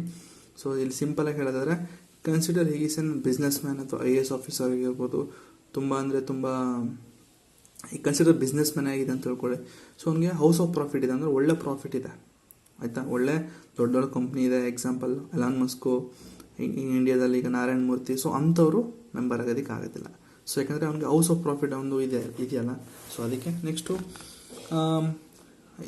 Unsound mind declared by the court. ನೋಡಿ, ಅವನಂತರ ಹುಚ್ಚ ಆಗಿತ್ತು ಅಂದರೆ ಅನ್ಸೌಂಡ್ ಮೈಂಡ್ ಅಂದರೆ ಹುಚ್ಚ ಅಂತ, ಸರಿನಾ. ಅಕಸ್ಮಾತ್ ಸುಪ್ರೀಂ ಕೋರ್ಟು ಒಬ್ಬ ಇದಾನಲ್ಲ, ನಿಮಗೆ ಲೋಕಸಭೆದಲ್ಲಿ ಮೆಂಬರ್ ಆಗೋದಕ್ಕೆ ಹೋಗ್ತಾ ಇದ್ದಾನಲ್ಲ, ಸೊ ಅವನು ಹುಚ್ಚ ಅಂತಂದರೆ ಅವನ್ನ ಡಿಸ್ಕ್ವಾಲಿಫೈ ಮಾಡ್ತಾರೆ. ಅಥವಾ ಈಗಾಗಲೇ ಮೆಂಬರ್ ಆಗಿರೋನು ಹುಚ್ಚ ಅಂತ ತೀರ್ಮಾನ ಆಯಿತು ಅಂದರೆ ಅವನು ಕೂಡ ಡಿಸ್ಕ್ವಾಲಿಫೈ ಮಾಡ್ತಾರೆ. ಎಕ್ಸಾಂಪಲ್ ರಾಹುಲ್ ಗಾಂಧಿ. ಈಗಾಗಲೇ ಹುಡುಗವನು ಯಾರು BJP ಮೆಂಬರ್ನ ತಳ್ಳಿಬಿಟ್ಟು ಬೀಳಿಸಿದಾನಂತೆ, ಇನ್ನೇನು ಹುಚ್ಚನೇ ತಾನೆ ಅವನು. So next if he or she is an undischarge insolvent. So ಅದನ್ನು ಲಾಸ್ಟಲ್ಲಿ ಹೇಳ್ತೀನಿ ಏನು ಅಂತ. So if he is not a citizen of India. ನೋಡಿ, ಈಗಾಗಲೇ ಡಿಸ್ಕಷನ್ ಆಗಿತ್ತು ರಾಹುಲ್ ಗಾಂಧಿ ಅಂತ. ಸೊ ರಾಹುಲ್ ಗಾಂಧಿಗೆ ಡ್ಯೂಯಲ್ ಸಿಟಿಸನ್ಶಿಪ್ ಇದೆ ಅಂತೆ, ಸರಿ. ನಾವು UK ಸಿಟಿಸನ್ಶಿಪ್ ಇದೆ ಅಂತ, ಜೊತೆಗೆ ಇಂಡಿಯನ್ ಸಿಟಿಸನ್ಶಿಪ್ ಇದೆ ಅಂತೆ. ಬಟ್ ನಮ್ಮ ಇಂಡಿಯಾಗೆ ಸಿಂಗಲ್ ಸಿಟಿಸನ್ಶಿಪ್ ಇರಬೇಕು. ಆದ್ರೂ ಡ್ಯೂಯಲ್ ಸಿಟಿಸನ್ಶಿಪ್ ಇಟ್ಕೊಂಡು ಏನೋ ಓಡಾಡ್ತಾನೆ ಹುಡುಗ, ಅಣ್ಣ ಮಡಗ್ತಾರೆ ಅವನಿಗೂ. ಸೊ ಆ ಥರ ಅಕಸ್ಮಾತ್ ನಮ್ಮ ಇಂಡಿಯನ್ ಸಿಟಿಸನ್ ಆಗಿಲ್ಲ ಅಂತಂದರೆ ಅವ್ರನ್ನೂ ಕೂಡ ಕಿತ್ಪಿಸಾಕ್ತಾರೆ. ಜೊತೆಗೆ if he or she is so disqualified under any law made by the parliament. So ಒಂದಷ್ಟು ಲಾಗಳನ್ನ ಮಾಡಿದೆ. ಸೊ ಅದ್ರ ಪ್ರಕಾರ ಏನಾದ್ರು ನಡ್ಕೊಳ್ಳಿಲ್ಲ ಅಂದರೆ, ಅದ್ರ ವಿರುದ್ಧ ಇತ್ತು ಅಂದರೆ ಅವನು ಕೂಡ ಕೆಲಸದಿಂದ ಕಿತ್ತಾಕ್ತಾರೆ. ಸೊ ಯಾವುದು ಪಾರ್ಲಿಮೆಂಟ್ ಮಾಡಿರುವಂತಹ ಲಾಗಳು ಅಂತಂದರೆ disqualification, additional disqualification the representation of people act 1951 ಅಂತಿದೆ. ಸೊ ಅದ್ರ ಪ್ರಕಾರ he must not have been found guilty in certain electoral offense or corruption. ನೋಡಿ, ಎಲೆಕ್ಷನ್ ಟೈಮಲ್ಲಿ ದುಡ್ಡು ಕೊಟ್ಬಿಟ್ಟು ಓಟ್ ಹಾಕ್ಸ್ಕೊಂಡು ಏನಾದರೂ ಸಿಗಾಕೋತು ಅಂತಂದರೆ, ಆ ಥರ ಕರಪ್ಷನ್, ಬ್ರೈಬರಿ, ಸೊ ಈ ಥರ ಏನಾದರೂ ಒಂದು ಇನ್ವಾಲ್ವ್ ಆಗಿತ್ತು ಅಂದರೆ ಎಲೆಕ್ಷನ್ ಟೈಮಲ್ಲಿ, ಸೊ ಅಂಥವ್ರನ್ನೂ ಕೂಡ ಕಿತ್ತಾಕ್ತಾರೆ. Next imprisonment for 2 or more years. ನೋಡಿ, ಬಿಡಿ, ಇದು ನಡ್ಕೊಳ್ಳಲ್ಲ ಕಣ. ಈಗಾಗಲೇ ಪಾರ್ಲಿಮೆಂಟಲ್ಲಿ ಹೇಳಬೇಕು ಅಂದರೆ ತುಂಬ ಮುಕ್ಕಾಲು ಭಾಗ ಬರೀ ಜೈಲ್ಗೆ ಹೋಗಿ ಬಂದವ್ರೆ. ಮೋರ್ ದೆನ್ 5 years 10 years ಇದ್ದವ್ರೆ. ಸೊ ಅಂಥವರೆಲ್ಲ MP MLA. ಸೊ ನೋಡಿ, ಅದು ಕೂಡ ಹೇಳಿದೆ, ಇಂಪ್ರಿಸನ್ಮೆಂಟ್ 2 or more years ಆಗಿತ್ತು ಅಂದರೆ ಅಂಥವ್ರನ್ನು ಕೂಡ ಮೆಂಬರ್ ಆಗೋದಕ್ಕೆ ಯೋಗ್ಯರಲ್ಲ ಅಂತ ಹೇಳಿದೆ. Next he must not have failed to lodge an account of his election expenses within a time. ನೋಡಿ, ಟೈಮ್ಗೆ ಅವರು ನಿಮ್ಮ ಎಲೆಕ್ಷನಲ್ಲಿ ಎಷ್ಟೆಷ್ಟು ಖರ್ಚು ಮಾಡಿದ್ದೀರಾ ಅಂತ ಅಂದ್ಬಿಟ್ಟು ಒಂದೊಂದು ರಿಪೋರ್ಟ್ನಗಳ ಕೊಡಬೇಕು. ನನ್ನ ಎಲೆಕ್ಷನಲ್ಲಿ ಪಾರ್ಟಿಗೆ ಎಷ್ಟು ಲಕ್ಷ ರೂಪಾಯಿ ಖರ್ಚಾಯಿತು ಅಂತ ಅಂದ್ಬಿಟ್ಟು ಕೊಡಬೇಕು. ಸೊ ಆ ಥರ ಎಕ್ಸ್ಪೆನ್ಸಸ್ಗಳನ್ನ ಇವರು ಖರ್ಚಾಗಿರೋದನ್ನ ಇವರು ಕೊಡಲಿಲ್ಲ ಅಂದರೆ, ರಿಪೋರ್ಟ್ಗಳನ್ನ ಸಬ್ಮಿಟ್ ಮಾಡಲಿಲ್ಲ ಅಂತಂದರೆ, ಟೈಮ್ ಟು ಟೈಮ್ ಸಬ್ಮಿಟ್ ಮಾಡಲಿಲ್ಲ ಅಂತಂದರೆ, ಸೊ ಅಂಥವ್ರನ್ನೂ ಕೂಡ ಡಿಸ್ಕ್ವಾಲಿಫೈ ಮಾಡ್ತಾರೆ. Next he must not have any interest in government contracts, works or services. ನೋಡಿ, ಕೆಲವೊಂದಷ್ಟು ಜನ ಮಿನಿಸ್ಟರ್ಗಳು ಏನು ಮಾಡ್ತಾರೆ, ಕಾಂಟ್ರಾಕ್ಟ್ಗಳನ್ನ ಇವರೇ ತಗೊಬಿಡ್ತಾರೆ. ರೋಡ್ ಕಾಂಟ್ರಾಕ್ಟು, ಈಗ ಗಡ್ಕರಿ ಗೊತ್ತಲ್ಲ ನಮಗೆ, ಅನಿಲ್ ಗಡ್ಕರಿನ ಯಾರು ಇದ್ದಾರಲ್ಲ, ಸೊ ನಮಗೆ ಅವರು ministry of road and transport ಏನೋ ಇದ್ದಾರೆ, ಮಿನಿಸ್ಟ್ರಿ ಆಫ್ ಟ್ರಾನ್ಸ್ಪೋರ್ಟ್ ಏನೋ ಇದ್ದಾರೆ ಸಲ್ವಾ. ಸೊ ಅವ್ರು ಏನು ಮಾಡ್ತಾರೆ ನೋಡಪ್ಪ, ಈಗ ಕಾಂಟ್ರಾಕ್ಟ್ಗಳನ್ನ ಇನ್ನೊಬ್ರು ಕೊಡಬೇಕು ಇಂಜಿನಿಯರ್ಸ್ಗೆ, ಇನ್ನೊಬ್ರು ಕೊಡೋದು ಬಿಟ್ಟು ಅವರೇ ಕಾಂಟ್ರಾಕ್ಟ್ಗಳನ್ನ ತಗೊಂಡು ಅವರೇ ರೋಡ್ ಕನ್ಸ್ಟ್ರಕ್ಟ್ ಮಾಡ್ತು ಅಂತಂದರೆ, ಅವ್ರ ಹೆಸರು ಬಂದು ಅನಿಲ್ ಅಲ್ಲ, ನಿತಿನ್ ಗಡ್ಕರಿ ಅಂತ. ಓಕೆ, ಸೊ ಅವ್ರು ಏನು ಮಾಡ್ತಾರೆ, ನಾನೇ ಈ ಕಾಂಟ್ರಾಕ್ಟ್ಗಳನ್ನ ನಾನೇ ತಗೊಂಡು ನಾನೇ ರೋಡ್ ಕನ್ಸ್ಟ್ರಕ್ಟ್ ಮಾಡಿದ್ದೀನಿ ಅನ್ನೋದು ತಪ್ಪಾಗ್ತದೆ. ಸೊ ಆ ರೀತಿ ಮಾಡಬಾರ್ದು. ಸೊ ಆ ಥರ ಬಿಸ್ನೆಸ್ಗಳನ್ನ ಒಬ್ರಿಗೆ ವಹಿಸಿದಾಗ ಅದನ್ನು ನಾನೇ ಮಾಡ್ತೀನಿ ಅನ್ನೋದು ತಪ್ಪಾಗ್ತದೆ. ಅದನ್ನು ಇನ್ನೊಬ್ರು ಕೈಲಿ ಕೊಟ್ಟು ಮಾಡಿಸ್ಬೇಕು. ಸೊ ಅಕಸ್ಮಾತ್ ಆ ಥರ ಯಾರಾದ್ರು ಮಾಡಿರೋದು ಗೊತ್ತಾಯಿತು ಅಂದರೆ ಅಂಥವ್ರನ್ನೂ ಕೂಡ ಕೆಲಸದಿಂದ ಕಿತ್ತಾಕ್ತಾರೆ. Next he or she must not be a director or managing agent nor hold an office of profit in a corporation in which the government has at least 25% share. ನೋಡಿ, ಯಾವುದಾದ್ರೂ ಒಂದು ಕಂಪನಿಯಲ್ಲಿ ಅವನು ಮ್ಯಾನೇಜಿಂಗ್ ಡೈರೆಕ್ಟ್ರು, ಸೊ ಈ ಥರ CEO ಆ ಥರ ಆಗಿರಬಾರ್ದು. So ಯಾವ ಥರ ಕಂಪ್ನಿ ಸರ್ ಅಂತಂದರೆ, ಗವರ್ನಮೆಂಟು ಶೇರ್ಸು 25%ಗಿಂತ ಜಾಸ್ತಿ ಇರುವಂಥ ಕಂಪನಿಗಳಲ್ಲಿ ಇವನು ಯಾವುದೇ ಕಾರಣಕ್ಕೂ ಮ್ಯಾನೇಜಿಂಗ್ ಡೈರೆಕ್ಟ್ರು, ಸೊ ಇಂಥ ಒಂದು ಹೈಯರ್ ಪೋಸ್ಟ್ ಇರಬಾರ್ದು. ಇರ್ತವೆ ಗುರು, ಬ್ಯಾಕ್ ಹ್ಯಾಂಡಲ್ಲಿ ಇದ್ದೇ ಇರ್ತಾರೆ. ಅವರು ಇನ್ನೊಬ್ರು ನಿಲ್ಲಿಸ್ಬಿಟ್ಟು ಏನೋ ಮಾಡಿಸಿರ್ತಾರೆ ಬಿಸ್ನೆಸ್ಗಳಲ್ಲಿ, ಇವ್ರ ಹೆಸರು ಹೇಳಲ್ಲ, ಬಟ್ ಇನ್ನೊಬ್ರನ್ನ ಇವ್ರ ಪರವಾಗಿ ಇನ್ನೊಬ್ಬನವರು ಬಿಸ್ನೆಸ್ಸಲ್ಲಿ ಇದು ಮಾಡಿ ಹೆವಿ ದುಡ್ಡುಗಳನ್ನ ಮಾಡ್ತಾ ಇರ್ತಾರೆ. So next he must not have been dismissed from a government or services for corruption, disloyalty. ನೋಡಿ, ಅವ್ರು ಯಾವುದೇ ಕಾರಣಕ್ಕೂ ಪ್ರೀವಿಯಸ್ ಇದರಲ್ಲಿ ಕರಪ್ಷನ್ ಆಗಿ ಈ ಥರ ಆಗಿದೆ ಮಾಡಿದ್ದಾರೆ ಅನ್ನೋ ಒಂದು ನಿಟ್ಟಿನಿಂದ ಅವ್ರನ್ನ ಯಾವುದೇ ಕಾರಣಕ್ಕೂ ಆಫೀಸಿಂದ ತೆಗ್ದಿರಬಾರ್ದು. ಸೊ ಆ ಥರ ಕರಪ್ಷನಿಂದ ಸಿಕ್ಕಾಕೊಂಡು ಏನಾದ್ರು ಆಫೀಸಿಂದ ತೆಗ್ದಿತ್ತು ಅಂತಂದರೆ ಅಂಥವ್ರನ್ನ ಮನೆ ಕಳಿಸ್ತಾರೆ. So next he must not have been convicted for promoting enmity between different groups or for the offense of bribery. So ಇದು ಕೂಡ ಅದೇ ಹೇಳುತ್ತೆ.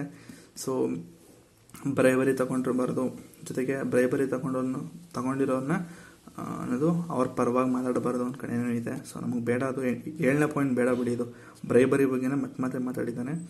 So he must not have been punished for preaching and practising social crimes such as unreserved dowry and sati.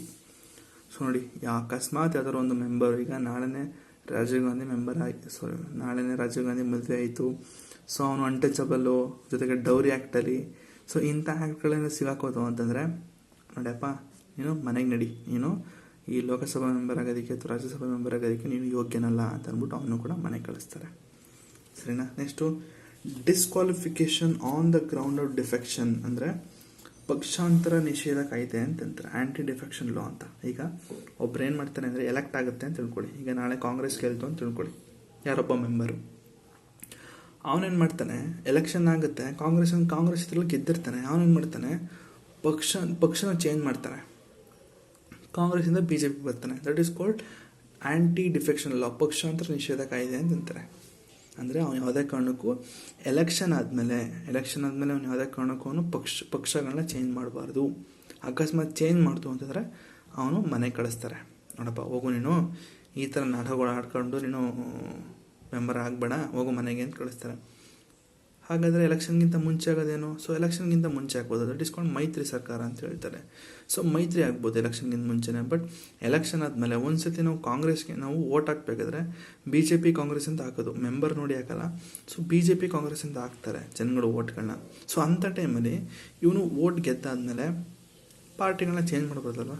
So ಆ ಥರ change ಮಾಡ್ತು ಅಂತಂದರೆ ಮನೆ ಕಳಿಸ್ತಾರೆ, ಹೋಗಿದ್ ಪಪ್ಪ ಅಂತ ಅಂದ್ಬಿಟ್ಟು. ಸೊ ಆ್ಯಂಟಿ ಡಿಫೆಕ್ಷನ್ ಲಾ ಎಲ್ಲಿದೆ ಅಂತಂದರೆ 10th Schedule ಮೆನ್ಷನ್ ಆಗಿದೆ. A member ಇನ್ಕರ್ಸ್ disqualification under the defection ಲಾ ಒಂದಷ್ಟು ಕೊಟ್ಟಿದೆ ನೋಡಿ. If he or she voluntarily gives up the membership of a political party on whose ticket he is elected to the house. ನೋಡಿ, ಅದೇ ಹೇಳಿದ್ನಲ್ಲ, ವಾಲಂಟರ್ಲಿ ಅವನು ಒಂದು ಪಾರ್ಟಿನ ಬಿಟ್ಕೊಟ್ಬಿಡ್ತಾನೆ. ನಾಳೆ ರಾಹುಲ್ ಗಾಂಧಿ ಏನು ಮಾಡ್ತಾನೆ, ನನಗೆ ಕಾಂಗ್ರೆಸ್ ಇಷ್ಟ ಇಲ್ಲ ಅಂದ್ಬಿಟ್ಟು ಪ್ರಿಯಾಂಕಾ ಗಾಂಧಿ ಅಕ್ಕ ತಮ್ಮ ಇಬ್ಬರು ಏನು ಮಾಡ್ತಾರೆ, BJP ಬಂದ್ಬಿಡ್ತಾರೆ. ಯಾವಾಗ?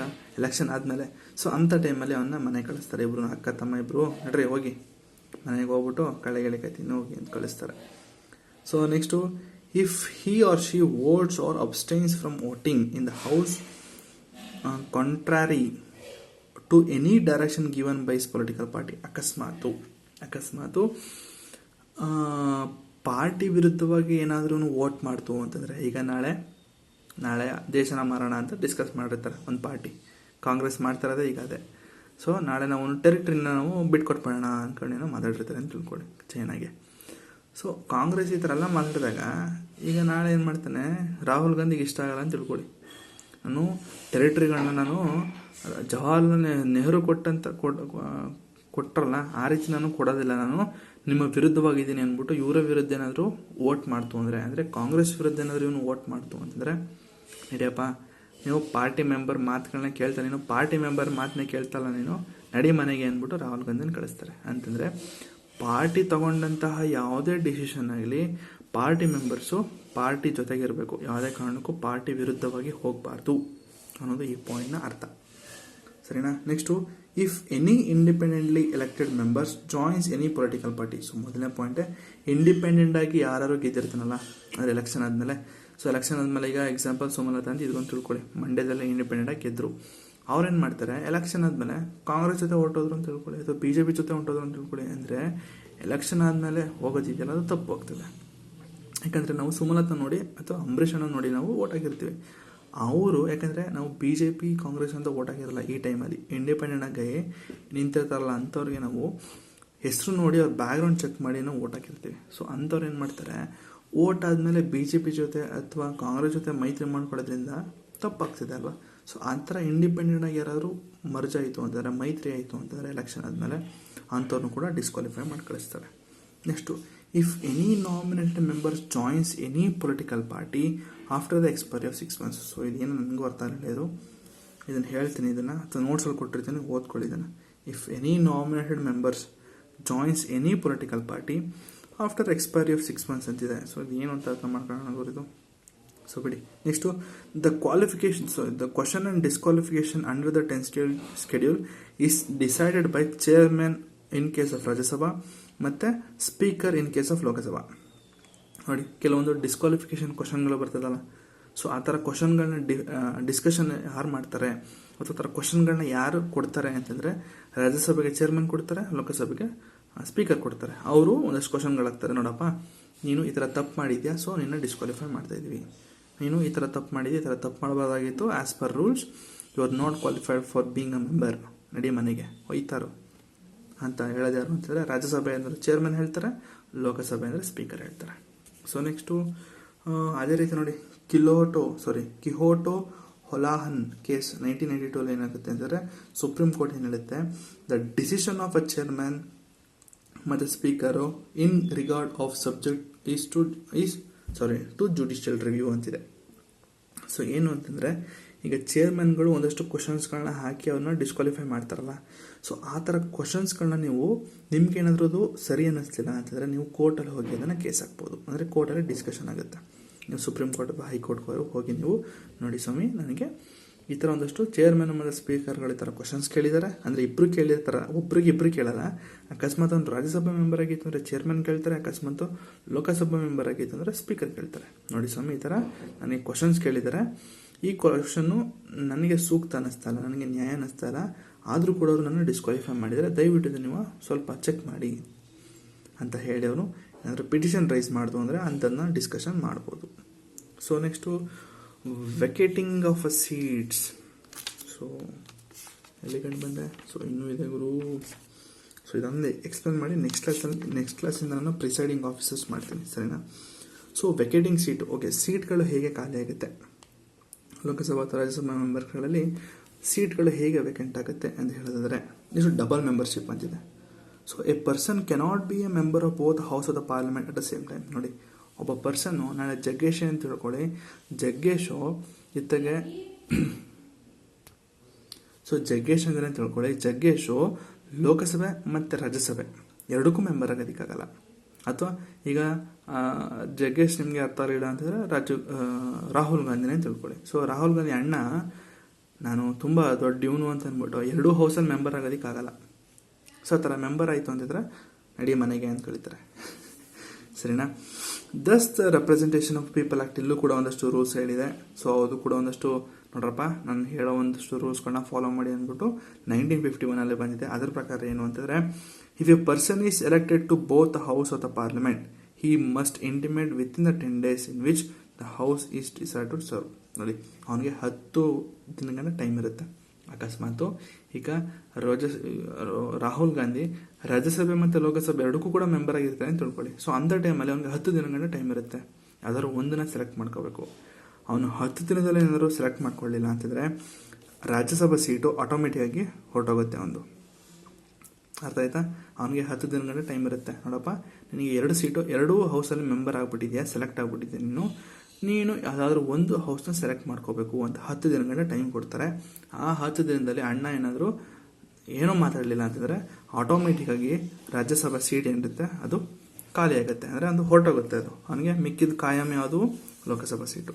Next, if a sitting member of one house is also elected to the other house, is his or her seat in the first house become. ನೋಡಿ, ಅಕಸ್ಮಾತ್ ಒಬ್ಬ ಸಿಟ್ಟಿಂಗ್ ಮೆಂಬರ್ ಏನಿದ್ದಾನೆ, ಈಗ ಯಾರೋ ಒಬ್ಬ ಲೋಕಸಭಾ ಮೆಂಬರ್ ಆಗಿದ್ದಾನೆ ಅಂತ ತಿಳ್ಕೊಳ್ಳಿ. ಸೊ ಅಂಥವನು ರಾಜ್ಯಸಭಾ ಮೆಂಬರ್ ಆಗೋದಕ್ಕೆ ಅವನು ಎಲೆಕ್ಟ್ ಆದ ಅಂತ ಆದರೆ ಅವನ ಫಸ್ಟ್ ಸೀಟ್ ಯಾವುದಿದೆ, ಲೋಕಸಭಾ ಸೀಟ್ ಏನಿದೆಯಲ್ಲ ಅದು ಖಾಲಿ ಆಗುತ್ತೆ. ಅಕಸ್ಮಾತ್ ಅವನು ಚೂಸ್ ಮಾಡಿದ್ರೆ, ನೋಡಪ್ಪ ನೀನು ರಾಜ್ಯಸಭಾ ಹೌಸ್ಗೆ ನೀನು ಮೆಂಬರ್ ಆಗೋದಕ್ಕೆ ಯೋಗ್ಯನಾಗಿದೆಯಾ, ಹೋಗ್ತೀಯಾ ಅಂತ ಕೇಳಿದಾಗ ಹೌದು ಸ್ವಾಮಿ ನಾನು ಹೋಗ್ತೀನಿ ಅಂತ ಅಂದ್ಬಿಟ್ಟು ಅವನು ರಾಜ್ಯಸಭೆಗೆ ಏನಾದರೂ ಹೋಗ್ತು ಅಂತಂದರೆ ಫಸ್ಟ್ ಹೌಸ್ ಯಾವುದು, ಲೋಕಸಭೆ ಇತ್ತು, ಒಂದು ಲೋಕಸಭಾ ಮೆಂಬರ್ ಆಗಿದೆ. ಸೊ ಅವನ ಒಂದು ಸೀಟು ವೇಕೆಂಟ್ ಆಗುತ್ತೆ, ಅಂದರೆ ಖಾಲಿ ಆಗುತ್ತೆ ಅಲ್ಲಿಗೆ. So next, if a person is elected to 2 seats in house, he should exercise is option for 1, otherwise both seat will vacant. Okay, ನೋಡಿ ಇಲ್ಲಿ ನಾನು ಹೇಳಿದೆ 10 ದಿನದೊಳಗಡೆ ಅವನು ಯಾವ್ದಾದ್ರು ಒಂದು ಸೀಟ್ನ ಸೆಲೆಕ್ಟ್ ಮಾಡ್ಕೋಬೇಕು ಅಂತ. ಅಕಸ್ಮಾತ್ ಒಂದು ಸೆಲೆಕ್ಟ್ ಮಾಡ್ಕೊಳ್ಳಿಲ್ಲ ಅಂತಂದರೆ ರಾಜ್ಯಸಭಾ ಸೀಟ್ ಹೊಟ್ಟೋಗುತ್ತೆ ಅಂತ ಹೇಳಿದೆ. ಜೊತೆಗೆ ಕಾಯಮ್ಮು ಅವನಿಗೆ ಲೋಕಸಭಾ ಅಂತ ಹೇಳಿದೆ. ಬಟ್ ಈ ಪಾಯಿಂಟ್ ಏನು ಹೇಳುತ್ತೆ ಅಂತಂದರೆ, ನನ್ನ ವಿರುದ್ಧವಾಗಿ ಹೇಳ್ತದೆ ಪಾಯಿಂಟ್ ಏನು ಅಂತಂದರೆ, ಅಕಸ್ಮಾತ್ ಅವನೇನಾದರೂ ಸೆಲೆಕ್ಟ್ ಮಾಡ್ಕೊಳ್ಳಿಲ್ಲ ಅಂತಂದರೆ 2 ಸೀಟ್ ಅವನಿಗೆ ಹೊರಟೋಗುತ್ತೆ. ಆಯಿತಾ? ಅಕಸ್ಮಾತ್ ಅವನು ರಾಜ್ಯಸಭಾ ಅಥವಾ ಲೋಕಸಭಾ 2 ಸೀಟ್ಗಳು ಏನಾದರೂ ಸೆಲೆಕ್ಟ್ ಮಾಡ್ಕೊಳ್ಳಿಲ್ಲ ಅಂತಂದರೆ ಯಾವ್ದಾರು ಒಂದು ಸೀಟ್ನ ಸೆಲೆಕ್ಟ್ ಮಾಡ್ಕೊಳ್ಳಿಲ್ಲ ಅಂತಂದರೆ ಎರಡೂ ಸೀಟ್ಗಳು ಅವನಿಗೆ ಹೊರಟೋಗುತ್ತೆ. ವಿತಿನ್ 10 days ಸೆಲೆಕ್ಟ್ ಮಾಡ್ಕೊಳ್ಳಿ ಅಂದರೆ ರಾಜ್ಯಸಭೆ ಹೋಗುತ್ತೆ, ಫಸ್ಟು ರಾಜ್ಯಸಭೆ ಆಟೋಮೆಟಿಕ್ ಹೋಗುತ್ತೆ. ಸೊ ಅದಾದಮೇಲೆ ಲೋಕಸಭೆ ಕೂಡ ಹೊರಟೋಗುತ್ತೆ. So next similarly a person cannot be a member of both the parliament and a state legislature at the same time. ಇದು ಕೂಡ ಗೊತ್ತಿರಲಿ. ಈಗ ಕುಮಾರಸ್ವಾಮಿ ಗೊತ್ತಲ್ಲ ನಮಗೆ, ಅವರು ಕುಮಾರಸ್ವಾಮಿ ಅವರು ಏನಾಗಿದ್ದಾರೆ ಈಗ MP ಆಗಿದ್ದಾರೆ ಅಲ್ವಾ. ಸೊ ಅವರು ಸ್ಟೇಟ್ ಲೆಜಿಸ್ಲೇಚರ್ ಇದರಲ್ಲಿ ನಮ್ಮ ಕರ್ನಾಟಕದಲ್ಲಿ ಅವರು ಕೂಡ ಮೆಂಬರ್ ಆಗಿದ್ದರು. ಸೊ ಅವರು ಇಲ್ಲಿಂದ ಮೇಲಕ್ಕೆ ಹೋದ್ಮೇಲೆ ಅಂದರೆ MLA ಇಂದ MP ಆದಮೇಲೆ ಈ ಒಂದು MLA ಸೀಟ್ ಏನಾಗುತ್ತೆ ಖಾಲಿ ಆಗಬೇಕಲ್ವಾ. ಸೊ ಅದಕ್ಕೆ ಕೂಡ ಬೈ ಎಲೆಕ್ಷನ್ ಮಾಡ್ತಾರೆ. ಯಾಕೆ ಬೈ ಎಲೆಕ್ಷನ್ ಮಾಡ್ತಾರೆ ಅಂತ ಅವ್ರಿಗೆ ಗೊತ್ತಾ? ಸೊ ಬೈ ಎಲೆಕ್ಷನ್ ಯಾಕೆ ಮಾಡ್ತಾರೆ ಅಂತಂದರೆ ಈ ರೀತಿ ಅಂದರೆ ಸ್ಟೇಟ್ ಲೆಜಿಸ್ಲೇಚರಲ್ಲಿ ನಿಂತು MP ಸೀಟ್ಗೆ ನಿಂತು ಹೋಗ್ತಾರಲ್ಲ, MP ಸೀಟ್ಗೆ ಹೋಗ್ತಾರಲ್ಲ, ಸೊ ಅಂಥವರು ಸೀಟ್ ಈಗ ಇಲ್ಲಿ ಸೀಟು ವೇಕೆಂಟ್ ಆಗುತ್ತೆ ಅಲ್ವಾ, ಸ್ಟೇಟ್ ಲೆಜಿಸ್ಲೇಚರಲ್ಲಿ ವೇಕೆಂಟ್ ಆಗುತ್ತೆ. ಸೊ ಅಂಥವ್ರಿಗೆ ಬೈ ಎಲೆಕ್ಷನ್ ಮಾಡ್ತಾರೆ, ಮತ್ತು ಹೊಸ ಎಲೆಕ್ಷನ್ ಮಾಡುತ್ತೆ ಸ್ಟೇಟಲ್ಲಿ. ಸೊ ಹೊಸ ಎಲೆಕ್ಷನ್ ಆಗಿ ಸೊ ಅಲ್ಲಿ ಕೂಡ BJPಗೆ ಕಾಂಗ್ರೆಸ್ ಯಾರೋ ಓಟು ನಿಂತ್ಕೊಳ್ತಾರೆ. ಈ ಎಕ್ಸಾಂಪಲ್ ಈಗ ಕುಮಾರಸ್ವಾಮಿ ಹೋದ MP ಸೀಟ್ಗೆ ಹೋದ, ಅದೇ ಜಾಗಕ್ಕೆ ಅದೇ ಇದು ಏನದು ಏರಿಯಾ ಅದೇ ಕ್ಷೇತ್ರಕ್ಕೆ ಮಗ ನಿಲ್ಲಿಸಿದ್ರು ನಿಖಿಲ್ ಕುಮಾರಸ್ವಾಮಿನ, ಅವನು ಮಾಡ್ಕೊಂಡ. ಸೊ ಆ ರೀತಿ ಅರ್ಥ ಆಯ್ತಾ, ಆ ರೀತಿ ಬೈ ಎಲೆಕ್ಷನ್ ಆಗುತ್ತೆ. ಅದೇ ಪಾಯಿಂಟ್ ಕೊಟ್ಟಿರೋದು. ಸೊ ಯಾರೋ ಒಬ್ಬ ಮೆಂಬರು ಸ್ಟೇಟ್ ಲೆಜಿಸ್ಲೇಚರು ಮತ್ತು MP ಎರಡೂ ಹೌಸ್ಗಳಲ್ಲಿ ಮೆಂಬರ್ ಆಗೋದಕ್ಕಾಗೋದಿಲ್ಲ, ಯಾವ್ದಾದ್ರು ಒಂದು ಹೌಸಲ್ಲೇ ಮೆಂಬರ್ ಆಗಬೇಕು. ಅವನು ಆ್ಯಕ್ಚುಲಿ ಸೆಲೆಕ್ಟ್ ಮಾಡೋದೇ MP ಸೆಲೆಕ್ಟ್ ಮಾಡ್ತಾನೆ, MLA ಸೆಲೆಕ್ಟ್ ಮಾಡೋದಿಲ್ಲ. ಸೊ ನೆಕ್ಸ್ಟು ಈ ಸೀಟಿನ ಸ್ಟೇಟ್ ಅಕಸ್ಮಾತ್ ಅವನು 14 ದಿನದೊಳಗಡೆ ಅಕಸ್ಮಾತ್ ಅವನು ರಿಸೈನ್ ಮಾಡಲಿಲ್ಲ ಅಂತಂದರೆ ಅವನ ಒಂದು ಸೀಟ್ ಏನಿದೆ, ಆ ಒಂದು ಪಾರ್ಲಿಮೆಂಟ್ ಸೀಟ್ ಏನಿದೆ ಅದು ಆಟೋಮೆಟಿಕ್ಕಾಗಿ ಹೊರಟೋಗುತ್ತೆ. ಅದಕ್ಕೆ ಅವರು ಏನು ಮಾಡ್ತಾರೆ, ಕುಮಾರಸ್ವಾಮಿ ಅವನು MP ಸೀಟ್ ತೆಗೆದ ತಕ್ಷಣ 2 ದಿನ 3 ದಿನ ಆದಮೇಲೆ ದೇವಸ್ಥಾನ ಸುತ್ತಬಿಟ್ಟು 3ನೇ ದಿನಕ್ಕೆ ಹೋಗಿ ಅವನು ಏನದು ರಾಜೀನಾಮೆ ಕೊಟ್ಟ. ಇಲ್ಲಿಗೆ ಸ್ಟೇಟ್ ಲೆಜಿಸ್ಲೇಚರಲ್ಲಿ MLA ಪೋಸ್ಟ್ಗೆ. ಸೊ ನೆಕ್ಸ್ಟ್ ಅದು 14 ದಿನದೊಳಗಡೆ ಆಗಬೇಕಂತೆ.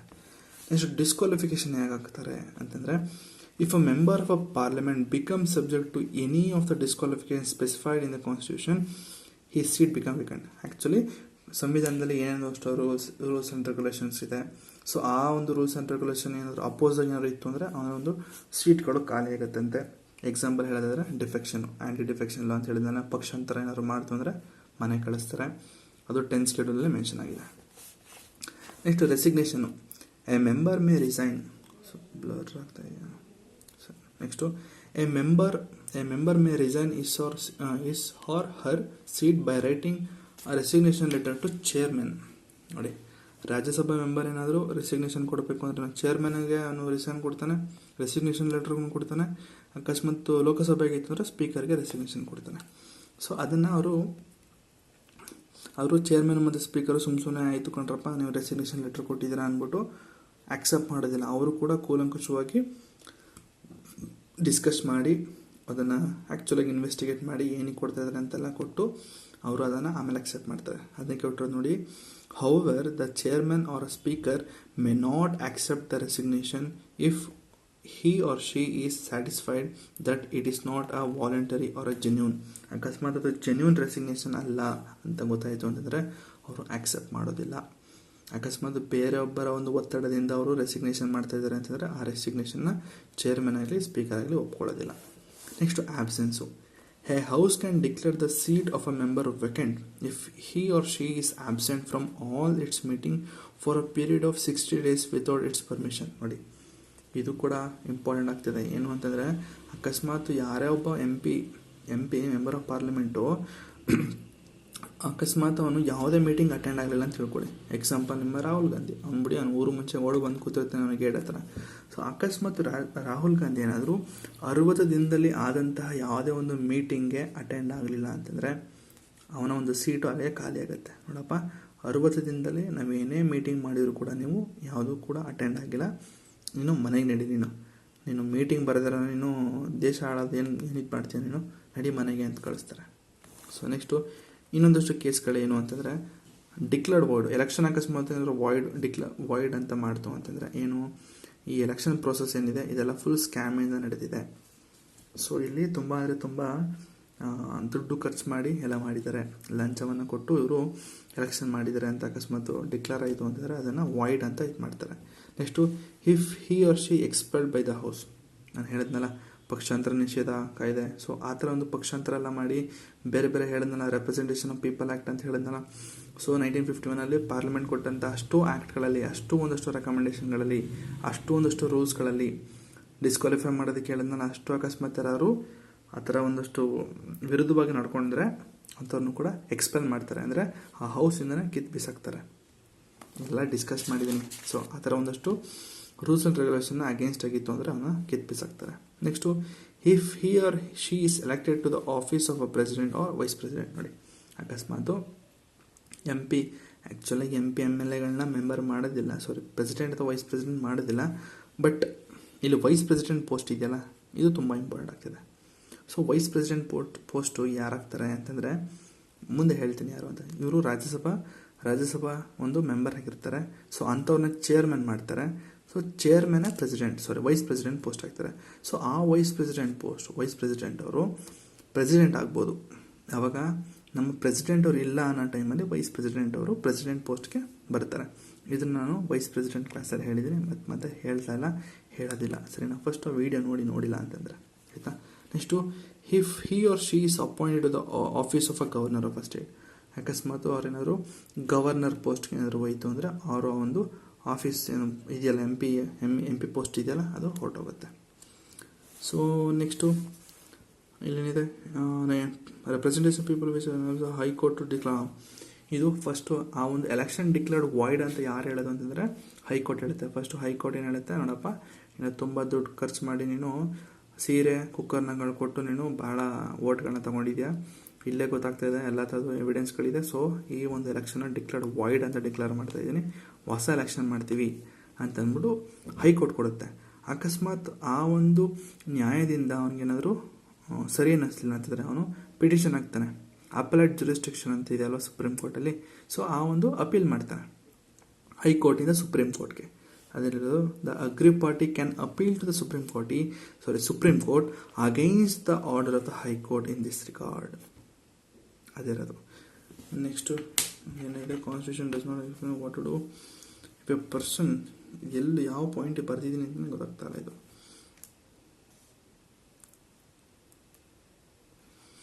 ಓಕೆ, ಇದೇನಿದೆ ಅಂತಂದರೆ ಒಂದು ಲೈನ್ ಇದೆಯಲ್ಲ, ಇಷ್ಟು ಲೈನು ಇಲ್ಲಿ ಬರ್ತಿದ್ದೀನಿ. The Constitution does not explicitly explain what to do if a person who is not eligible is elected to the parliament. ನೋಡಿ, ಅಕಸ್ಮಾತ್ ಯಾವ್ದಾರೊಂದು ಪರ್ಸನ್ನು ಅವನಿಗೆ MP ಆಗೋದಕ್ಕೆ ಒಂದಷ್ಟು ಕ್ವಾಲಿಫಿಕೇಷನ್ ಇಲ್ಲದೆ ಇದ್ರೂ ಕೂಡ ಅವನು ಪಾರ್ಲಿಮೆಂಟಲ್ಲಿ ಮೆಂಬರ್ ಆಗಿದೆ ಅಂತ ತಿಳ್ಕೊಳ್ಳಿ. ಸೊ ಅಂಥವ್ರ ಕತೆ ಏನು ಅಂತ ನಿಮ್ಗೆ ಏನಾದ್ರು ಕ್ವಶನ್ ಇತ್ತು ಅಂತಂದರೆ, ಎಕ್ಸಾಂಪಲ್ ಈಗ ಪ್ರಿಯಾಂಕಾ ಗಾಂಧಿ ಎಲೆಕ್ಟ್ ಆದ ಈಗ. ಸೊ ಅಕ್ಕ ಹಂಗೆ ಆ್ಯಕ್ಚುಲಾಗಿ ಏನು ಕ್ವಾಲಿಫಿಕೇಷನ್ ಇಲ್ಲ, ಅಂಥದ್ದು ಏನೇನೂ ಇಲ್ಲ ಅವಳದು. ಶಿಸ್ತಾಗಿ ಸಮ್ಮರ್ಗೆ UK US ಸುತ್ತಾಡ್ಕೊ ಬರ್ತಾಳೆ. ಸೊ ಎಲೆಕ್ಷನ್ ಇದಕ್ಕೆ ಬರ್ತಾ ಇಲ್ಲಿ, ಸರಿನಾ? ಸೊ ಆ ಥರ ಇದ್ದವರು ಕೇರಳದವ್ರು ಗೆಲ್ಸಿದ್ದಾರೆ. ಸೊ ಮರ್ಯಾದೆ ಕೊಡೋಣ ಅಂಥವ್ರು ಕೂಡ. ಸೊ ಸುಮ್ಮನೆ ಗೆಲ್ಸಿರಲ್ಲ, ಏನೋ ಒಂದು ಉದ್ದೇಶದಿಂದ ಗೆಲ್ಸಿರ್ತಾರೆ. But still she does not have any qualification ಅಂತ ಹೇಳ್ಬೋದು, ಸರಿನಾ? ಅಕ್ಕನಿಗೆ ಯಾವುದೇ ಒಂದು ರಾಜಕೀಯದ ಬಗ್ಗೆ ಒಂದು ಚೂರು ಜ್ಞಾನ ಇಲ್ಲ, ಆದರೂ ಕೂಡ MP ಆಗಿದ್ದಾಳೆ, ಸರಿನಾ? ಸೊ ಅಂಥವ್ರ ಕತೆ ಏನು? ಅಂಥವ್ರ ಕತೆನೆಲ್ಲನೂ ಯಾರು ನೋಡ್ಕೊಳ್ತಾರೆ ಅಂದರೆ, instead this issue is handled by a law called representation of people act 1951. So ಈ ಒಂದು ಆ್ಯಕ್ಟಲ್ಲಿ ಎಲ್ಲ ಕೂಡ ಬರ್ತಿದೆ. ಸೊ ಅಂಥವ್ರನ್ನ ಹೇಗೆ ಹ್ಯಾಂಡಲ್ ಮಾಡಬೇಕು, ಹೇಗೆ ಸೆಲೆಕ್ಟ್ ಮಾಡಬೇಕು ಅನ್ನೋದು ಕೂಡ ಈ ಒಂದು ರೆಪ್ರೆಸೆಂಟೇಷನ್ ಆಫ್ ಪೀಪಲ್ ಆ್ಯಕ್ಟ್ 1951 ಬಂದಿದೆ, ಸರಿನಾ? ಸೊ ಪ್ರಿಯಾಂಕಾ ಗಾಂಧಿ ಬಗ್ಗೆ ಹೇಳೋದಾದರೆ, ಅಕ್ಕ ಶಿಸ್ತಾಗಿ ಕೇರಳಕ್ಕೆ ನುಗ್ಗಿದ್ಲು, ವಯನಾಡಿಗೆ 2 days ಟ್ರಿಪ್ ಹಾಕಿದ್ಲು. ಪಾಪ ಅಲ್ಲಿದ್ದ ಜನಗಳನ್ನ ಹೇಗೆ ಇದು ಮಾಡಿದ್ಲು ಅಂತ ಗೊತ್ತಿಲ್ಲ ಪಾಪ. ಸೊ ಜನಗಳು ತುಂಬ ಕನ್ವಿನ್ಸ್ ಆದರು, ಇವರು ನಮಗೆ ಹೆಲ್ಪ್ ಮಾಡ್ತಾರೆ ಕಾಂಗ್ರೆಸ್ ಅವರು, ರಾಹುಲ್ ಗಾಂಧಿಯವರು ಮತ್ತು ಪ್ರಿಯಾಂಕಾ ಗಾಂಧಿಯವರು ಅಂತ. ಸೊ ಅಕ್ಕ ವಯನಾಡಲ್ಲಿ ನಿಂತ್ಕೊಂಡ್ಲು, ಗೆದ್ಲು. ಬಟ್ ಜನಗಳಿಗೆ ಏನು ತಲುಪ್ತು, ಅವ್ರಿಗೆ ಹೆಲ್ಪ್ ಆಯ್ತಾ ಏನಾಯ್ತಾ ಒಂದು ಗೊತ್ತಿಲ್ಲ. ಬಟ್ ಸ್ಟಿಲ್ ಜನಗಳು ವೋಟ್ ಮಾಡಿ ಗೆಲ್ಸಿದ್ರು. ಇದು ನಮ್ಮ ಸಿಸ್ಟಮ್. ಸೊ ನೆಕ್ಸ್ಟು ಓತ್ ಆರ್ ಅಫರ್ಮೇಷನ್. ಓತ್ ಯಾರು ಕೊಡ್ತಾರೆ? Every member of either house of the parliament before taking his seat in the house has to make and subscribe to an oath to president. ನೋಡಿ, ಈ president ಅವ್ರನ್ನ ಯಾರು ಆಯ್ಕೆ ಮಾಡ್ತಾರೆ ಅಂತಂದರೆ election commission. So election commission ಅಲ್ಲಿ ಹೇಳಿದೆ, ಯಾರೋ ಒಬ್ಬರನ್ನ ಮೆಂಬರ್ನ ಪ್ರಮಾಣ ವಚನ ಸ್ವೀಕರಿಸೋದಕ್ಕೆ ಹೇಳ್ತಾರೆ ಅಂತ. ಸೊ ಅವ್ರು ಯಾರು ಅಂದರೆ ಪ್ರೆಸಿಡೆಂಟ್ ಅವರು. ಎಲೆಕ್ಷನ್ ಕಮಿಷನ್ ಅವರು ಪ್ರೆಸಿಡೆಂಟ್ ಅವರಿಗೆ ಒಂದು ಲೆಟರ್ ಹಾಕ್ತಾರೆ, ನೋಡಿ ಸರ್ MP ಗಳಿಗೆ ನೀವೇ ದಯವಿಟ್ಟು ಪ್ರಮಾಣ ವಚನವನ್ನು ಕೊಡಿ. ಸೊ ಒಂದಷ್ಟು ಕೊಟ್ಟಿದೆ. Unless a member takes an oath he cannot vote and participate in the proceeding of the house and does not become eligible to the parliamentary privilege and immunities. ನೋಡಿ, ಅಕಸ್ಮಾತ್ ಅವನೇನು ಪ್ರಮಾಣ ವಚನ ಪ್ರಮಾಣ ವಚನ ಕೊಡಲಿಲ್ಲ ಅಂತಂದರೆ, ಯಾರೋ MP ಗಳು ಪ್ರಮಾಣ ವಚನ ಸ್ವೀಕರಿಸಲಿಲ್ಲ ಅಂತಂದರೆ ಅಂಥವ್ರಿಗೆ ಈ ಒಂದು ವೋಟಿಂಗ್ ಪ್ರಿವಿಲೇಜಸ್ಸು ಮತ್ತು ಅದರ್ ಪ್ರಿವಿಲೇಜಸ್ಸು ಇಮ್ಯುನಿಟೀಸ್ಗಳು ಯಾವುದೇ ತರಹ ಮತ್ತು ಯಾವುದೂ ಕೊಡಲ್ಲ. ವೋಟಿಂಗ್ ಏನಿರಲ್ಲ, ಸುಮ್ಮನೆ ಮೆಂಬರ್ ಅಷ್ಟೇ. ನೆಕ್ಸ್ಟು ಅವನಿಗೆ ಪೆನಾಲ್ಟಿ ಕೂಡ ಬೀಳ್ತಾ ಇರುತ್ತೆ, 500 ರೂಪಾಯಿ ಪೆನಾಲ್ಟಿ ಬರುತ್ತೆ ಒಂದು ದಿನಕ್ಕೆ. ಅವನು ಈ ಒಂದು ಪ್ರಮಾಣ ವಚನ ಸ್ವೀಕರಿಸ್ತಾನೆ ಅವನು ಆ ಒಂದು ಹೌಸಲ್ಲಿ ಕೂತಿತ್ತು ಅಂತಂದರೆ ಅಂಥವ್ರಿಗೆ 500 ರೂಪಾಯಿ ಪೆನಾಲ್ಟಿ ಬೀಳ್ತಾ ಇರುತ್ತೆ. ಸೊ ಸ್ಯಾಲ್ರೀಸ್ ಬಗ್ಗೆ ಮಾತಾಡೋದಾದ್ರೆ, ಸ್ಯಾಲ್ರಿ ಎಲ್ಲ ಕೂಡ ಪಾರ್ಲಿಮೆಂಟ್ ಡಿಟರ್ಮೈನ್ ಮಾಡುತ್ತೆ. So there is no provision of pension in constitution. ಮೊದಲು ಈ ಒಂದು ಪೆನ್ಷನ್ ಕೊಡಬೇಕು ಅಂತ ಇರಲಿಲ್ಲ, ಬಟ್ ಆದರೆ ರೀಸೆಂಟಾಗಿ ಒಂದಷ್ಟು ಅಮೆಂಡ್ಮೆಂಟ್ಗಳೆಲ್ಲ ಮಾಡಿ, ಸೊ ಸಂಬಳ ಎಷ್ಟು ಬರುತ್ತೆ ಅಂದರೆ ಅವ್ರಿಗೆ ತಿಂಗಳಿಗೆ ಹತ್ತತ್ರ 1 ಲಕ್ಷ 1.5 ಲಕ್ಷ ಬರುತ್ತೆ MP ಗಳಿಗೆ. ಸೊ 2018 ಏನಾಗ್ತದೆ, ಅವ್ರಿಗೆ 20,000 ರಿಂದ 25,000 ರೂಪಾಯಿ ಗಂಟೆ ಅವ್ರಿಗೆ ಪೆನ್ಷನ್ ಕೊಡಬೇಕು ಅಂತ ಹೇಳ್ತದೆ. Next the salaries and allowance of the speaker and the deputy speaker of Lok Sabha and the chairman and deputy chairman of Rajya Sabha are also determined by parliament. So they have charge on the consolidated fund of India. So ಇವ್ರಿಗೆಲ್ಲ salaries allowance ಎಲ್ಲ ಬಂದಿರೋದು consolidated fund of India ಇಂದ ಬರುತ್ತೆ ಅವ್ರಿಗೆ ಸ್ಯಾಲ್ರೀಸ್ಗಳೆಲ್ಲ, ಸರಿನಾ.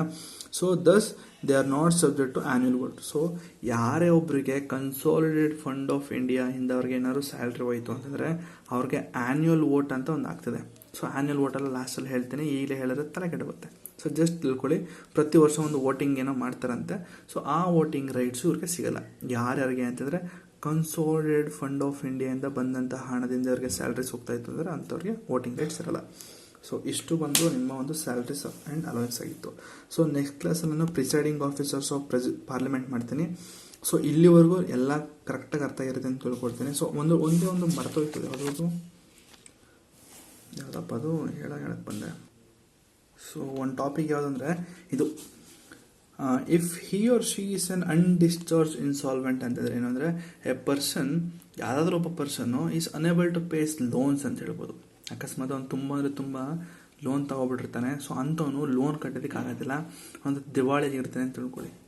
So ಅಂಥವನ್ನ ಇಲ್ಲಿ ಒಂದು ಈ ಯಾವುದೋ ಡಿಸ್ಕ್ವಾಲಿಫಿಕೇಷನ್ ಕ್ಯಾಟಗರಿಗೆ ಬರ್ತಾನೆ. ಸೊ ಅಂಥವನು ತುಂಬ ಸಾಲ ಮಾಡ್ಕೊಂಡಿರ್ತಾನೆ, ಮೈ ಮೇಲೆಲ್ಲ ಸಾಲ ಇರುತ್ತೆ. ಸೊ ಅಂಥವ್ರೇನಾದರೂ ಮೆಂಬರ್ ಆಗಿತ್ತು ಅಂತಂದರೆ ಅವನಿಗೆ ತುಂಬ ಪ್ರೆಷರ್ ಇರುತ್ತೆ, ಬ್ಯಾಂಕಿಂದ ಪ್ರೆಷರ್ ಇರುತ್ತೆ ಅಂತಂದಾಗ ಆ ಮೆಂಬರ್ ಆಫ್ ಪಾರ್ಲಿಮೆಂಟ್ ಅನ್ನೋ ಒಂದು ಪೋಸ್ಟ್ಗೆ ಅವಮಾನ ತಂದಾಗ ಆಗ್ತಲ್ವ, ಅವಮಾನ ಆದಂಗೆ ಇರ್ತದೆ. ಸೊ ಅದಕ್ಕೆ ಅವನ್ನ ಡಿಸ್ಕ್ವಾಲಿಫೈ ಮಾಡ್ತಾರೆ. ಸೊ ಇಷ್ಟು ಒಂದು ಟಾಪಿಕ್ ಮಿಸ್ ಮಾಡಿದೆ, ಅದೊಂದು ಹೇಳಿದೆ. ಸೊ ನೆಕ್ಸ್ಟ್ ಕ್ಲಾಸಲ್ಲಿ ನಾನು ಸ್ಪೀಕರ್ ಅಂದರೆ ಯಾರು, ಡೆಪ್ಯೂಟಿ ಸ್ಪೀಕರ್ ಅಂದರೆ ಯಾರು, ಆಯಿತಾ. ನೆಕ್ಸ್ಟು ಚೇರ್ಮನ್ ಅಂದರೆ ಯಾರು, ಡೆಪ್ಯೂಟಿ ಚೇರ್ಮನ್ ಅಂದರೆ ನಾವು ಪವರ್ಗಳೇನು, ಸೊ ತುಂಬ ಇದೆ, ಸರಿನಾ.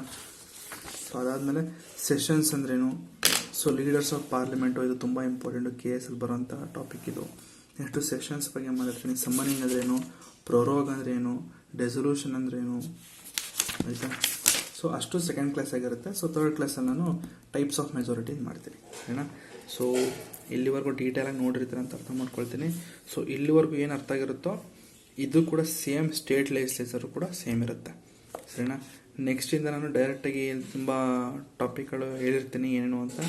ಸೊ ಅದನ್ನೆಲ್ಲ ಅರ್ಥ ಮಾಡ್ಕೊಂಡಿರ್ತೀರ ಅಂತ ಅಂದ್ಬಿಟ್ಟು ನೆಕ್ಸ್ಟು ನಾನು ಹೇಳಬೇಕಾದ್ರೆ ಡೈರೆಕ್ಟಾಗಿ ಹೇಳ್ತೀನಿ. ಸೊ ಮತ್ತೆ ನಾನು ಎಕ್ಸ್ಪ್ಲೈನ್ ಮಾಡೋದಕ್ಕೆ ಹೋಗೋದಿಲ್ಲ, ಆಯಿತಾ. ಸೊ ಇನ್ನೂ ಯಾರೋ ಸಮ್ಮರಿ ಶೀಟ್ ತೊಗೊಂಡಿಲ್ಲ ಅಂದರೆ ಬೇಗ ಸಮ್ಮರಿ ಶೀಟ್ ತೊಗೊಂಡ್ರಪ್ಪ. ಯಾಕೆ ಅಂತಂದರೆ ನೀವು ಮತ್ತೆ ನೀವು ಇಲ್ಲಿರೋ 50-60 ಪೇಜ್ ನೀವು ಮತ್ತೆ ರಿವಿಷನ್ ಮಾಡೋದಕ್ಕೆ ಆಗೋದಿಲ್ಲ, ಆಯಿತಾ. ತುಂಬ ಕಷ್ಟ ಆಗ್ತದೆ. ಮಾರ್ಕ್ ಮಾಡಿರೋದನ್ನೆಲ್ಲ ಓದೋ ಗಂಟೆ ಇದು ಒಂದಿನ ಬೇಕು ನಿಮಗೆ. ಸೊ ಅದಕ್ಕೆ ಸಮ್ಮರಿ ಶೀಟ್ ತೊಗೊಳ್ಳಿ, ಆಯಿತಾ. ಸಮ್ಮರಿ ಶೀಟ್ಗಳು ನಿಮಗೆ ಟೆಲಿಗ್ರಾಮ್ ಲಿಂಕ್ ಇದೆ, ತೊಗೊಳ್ಳಿ. ಸೊ ತೊಗೊಂಡು ಮೆಸೇಜ್ ಆಗ್ತದೆ ಅಂತಂದರೆ ಪಟ್ ಅಂತ ಕಳಿಸ್ತೀನಿ. 100 ರೂಪೀಸ್ ಪೇ ಮಾಡ್ತಂದರೆ complete polity summary sheet with other ನೋಟ್ಸ್ಗಳು ಕೂಡ ಕೊಡ್ತೀನಿ ನಿಮಗೆ, ಸರಿನಾ. ಸಬ್ಸ್ಕ್ರೈಬ್ ಮಾಡಿ, ಲೈಕ್ ಮಾಡಿ, ಜೊತೆಗೆ ಶೇರ್ ಮಾಡಿ ಅಂತ ಹೇಳ್ತಾ ಈ ವಿಡಿಯೋನ ಇಲ್ಲಿಗೆ ನಿಲ್ಲಿಸ್ತಾ ಇದ್ದೀನಿ. Thank you.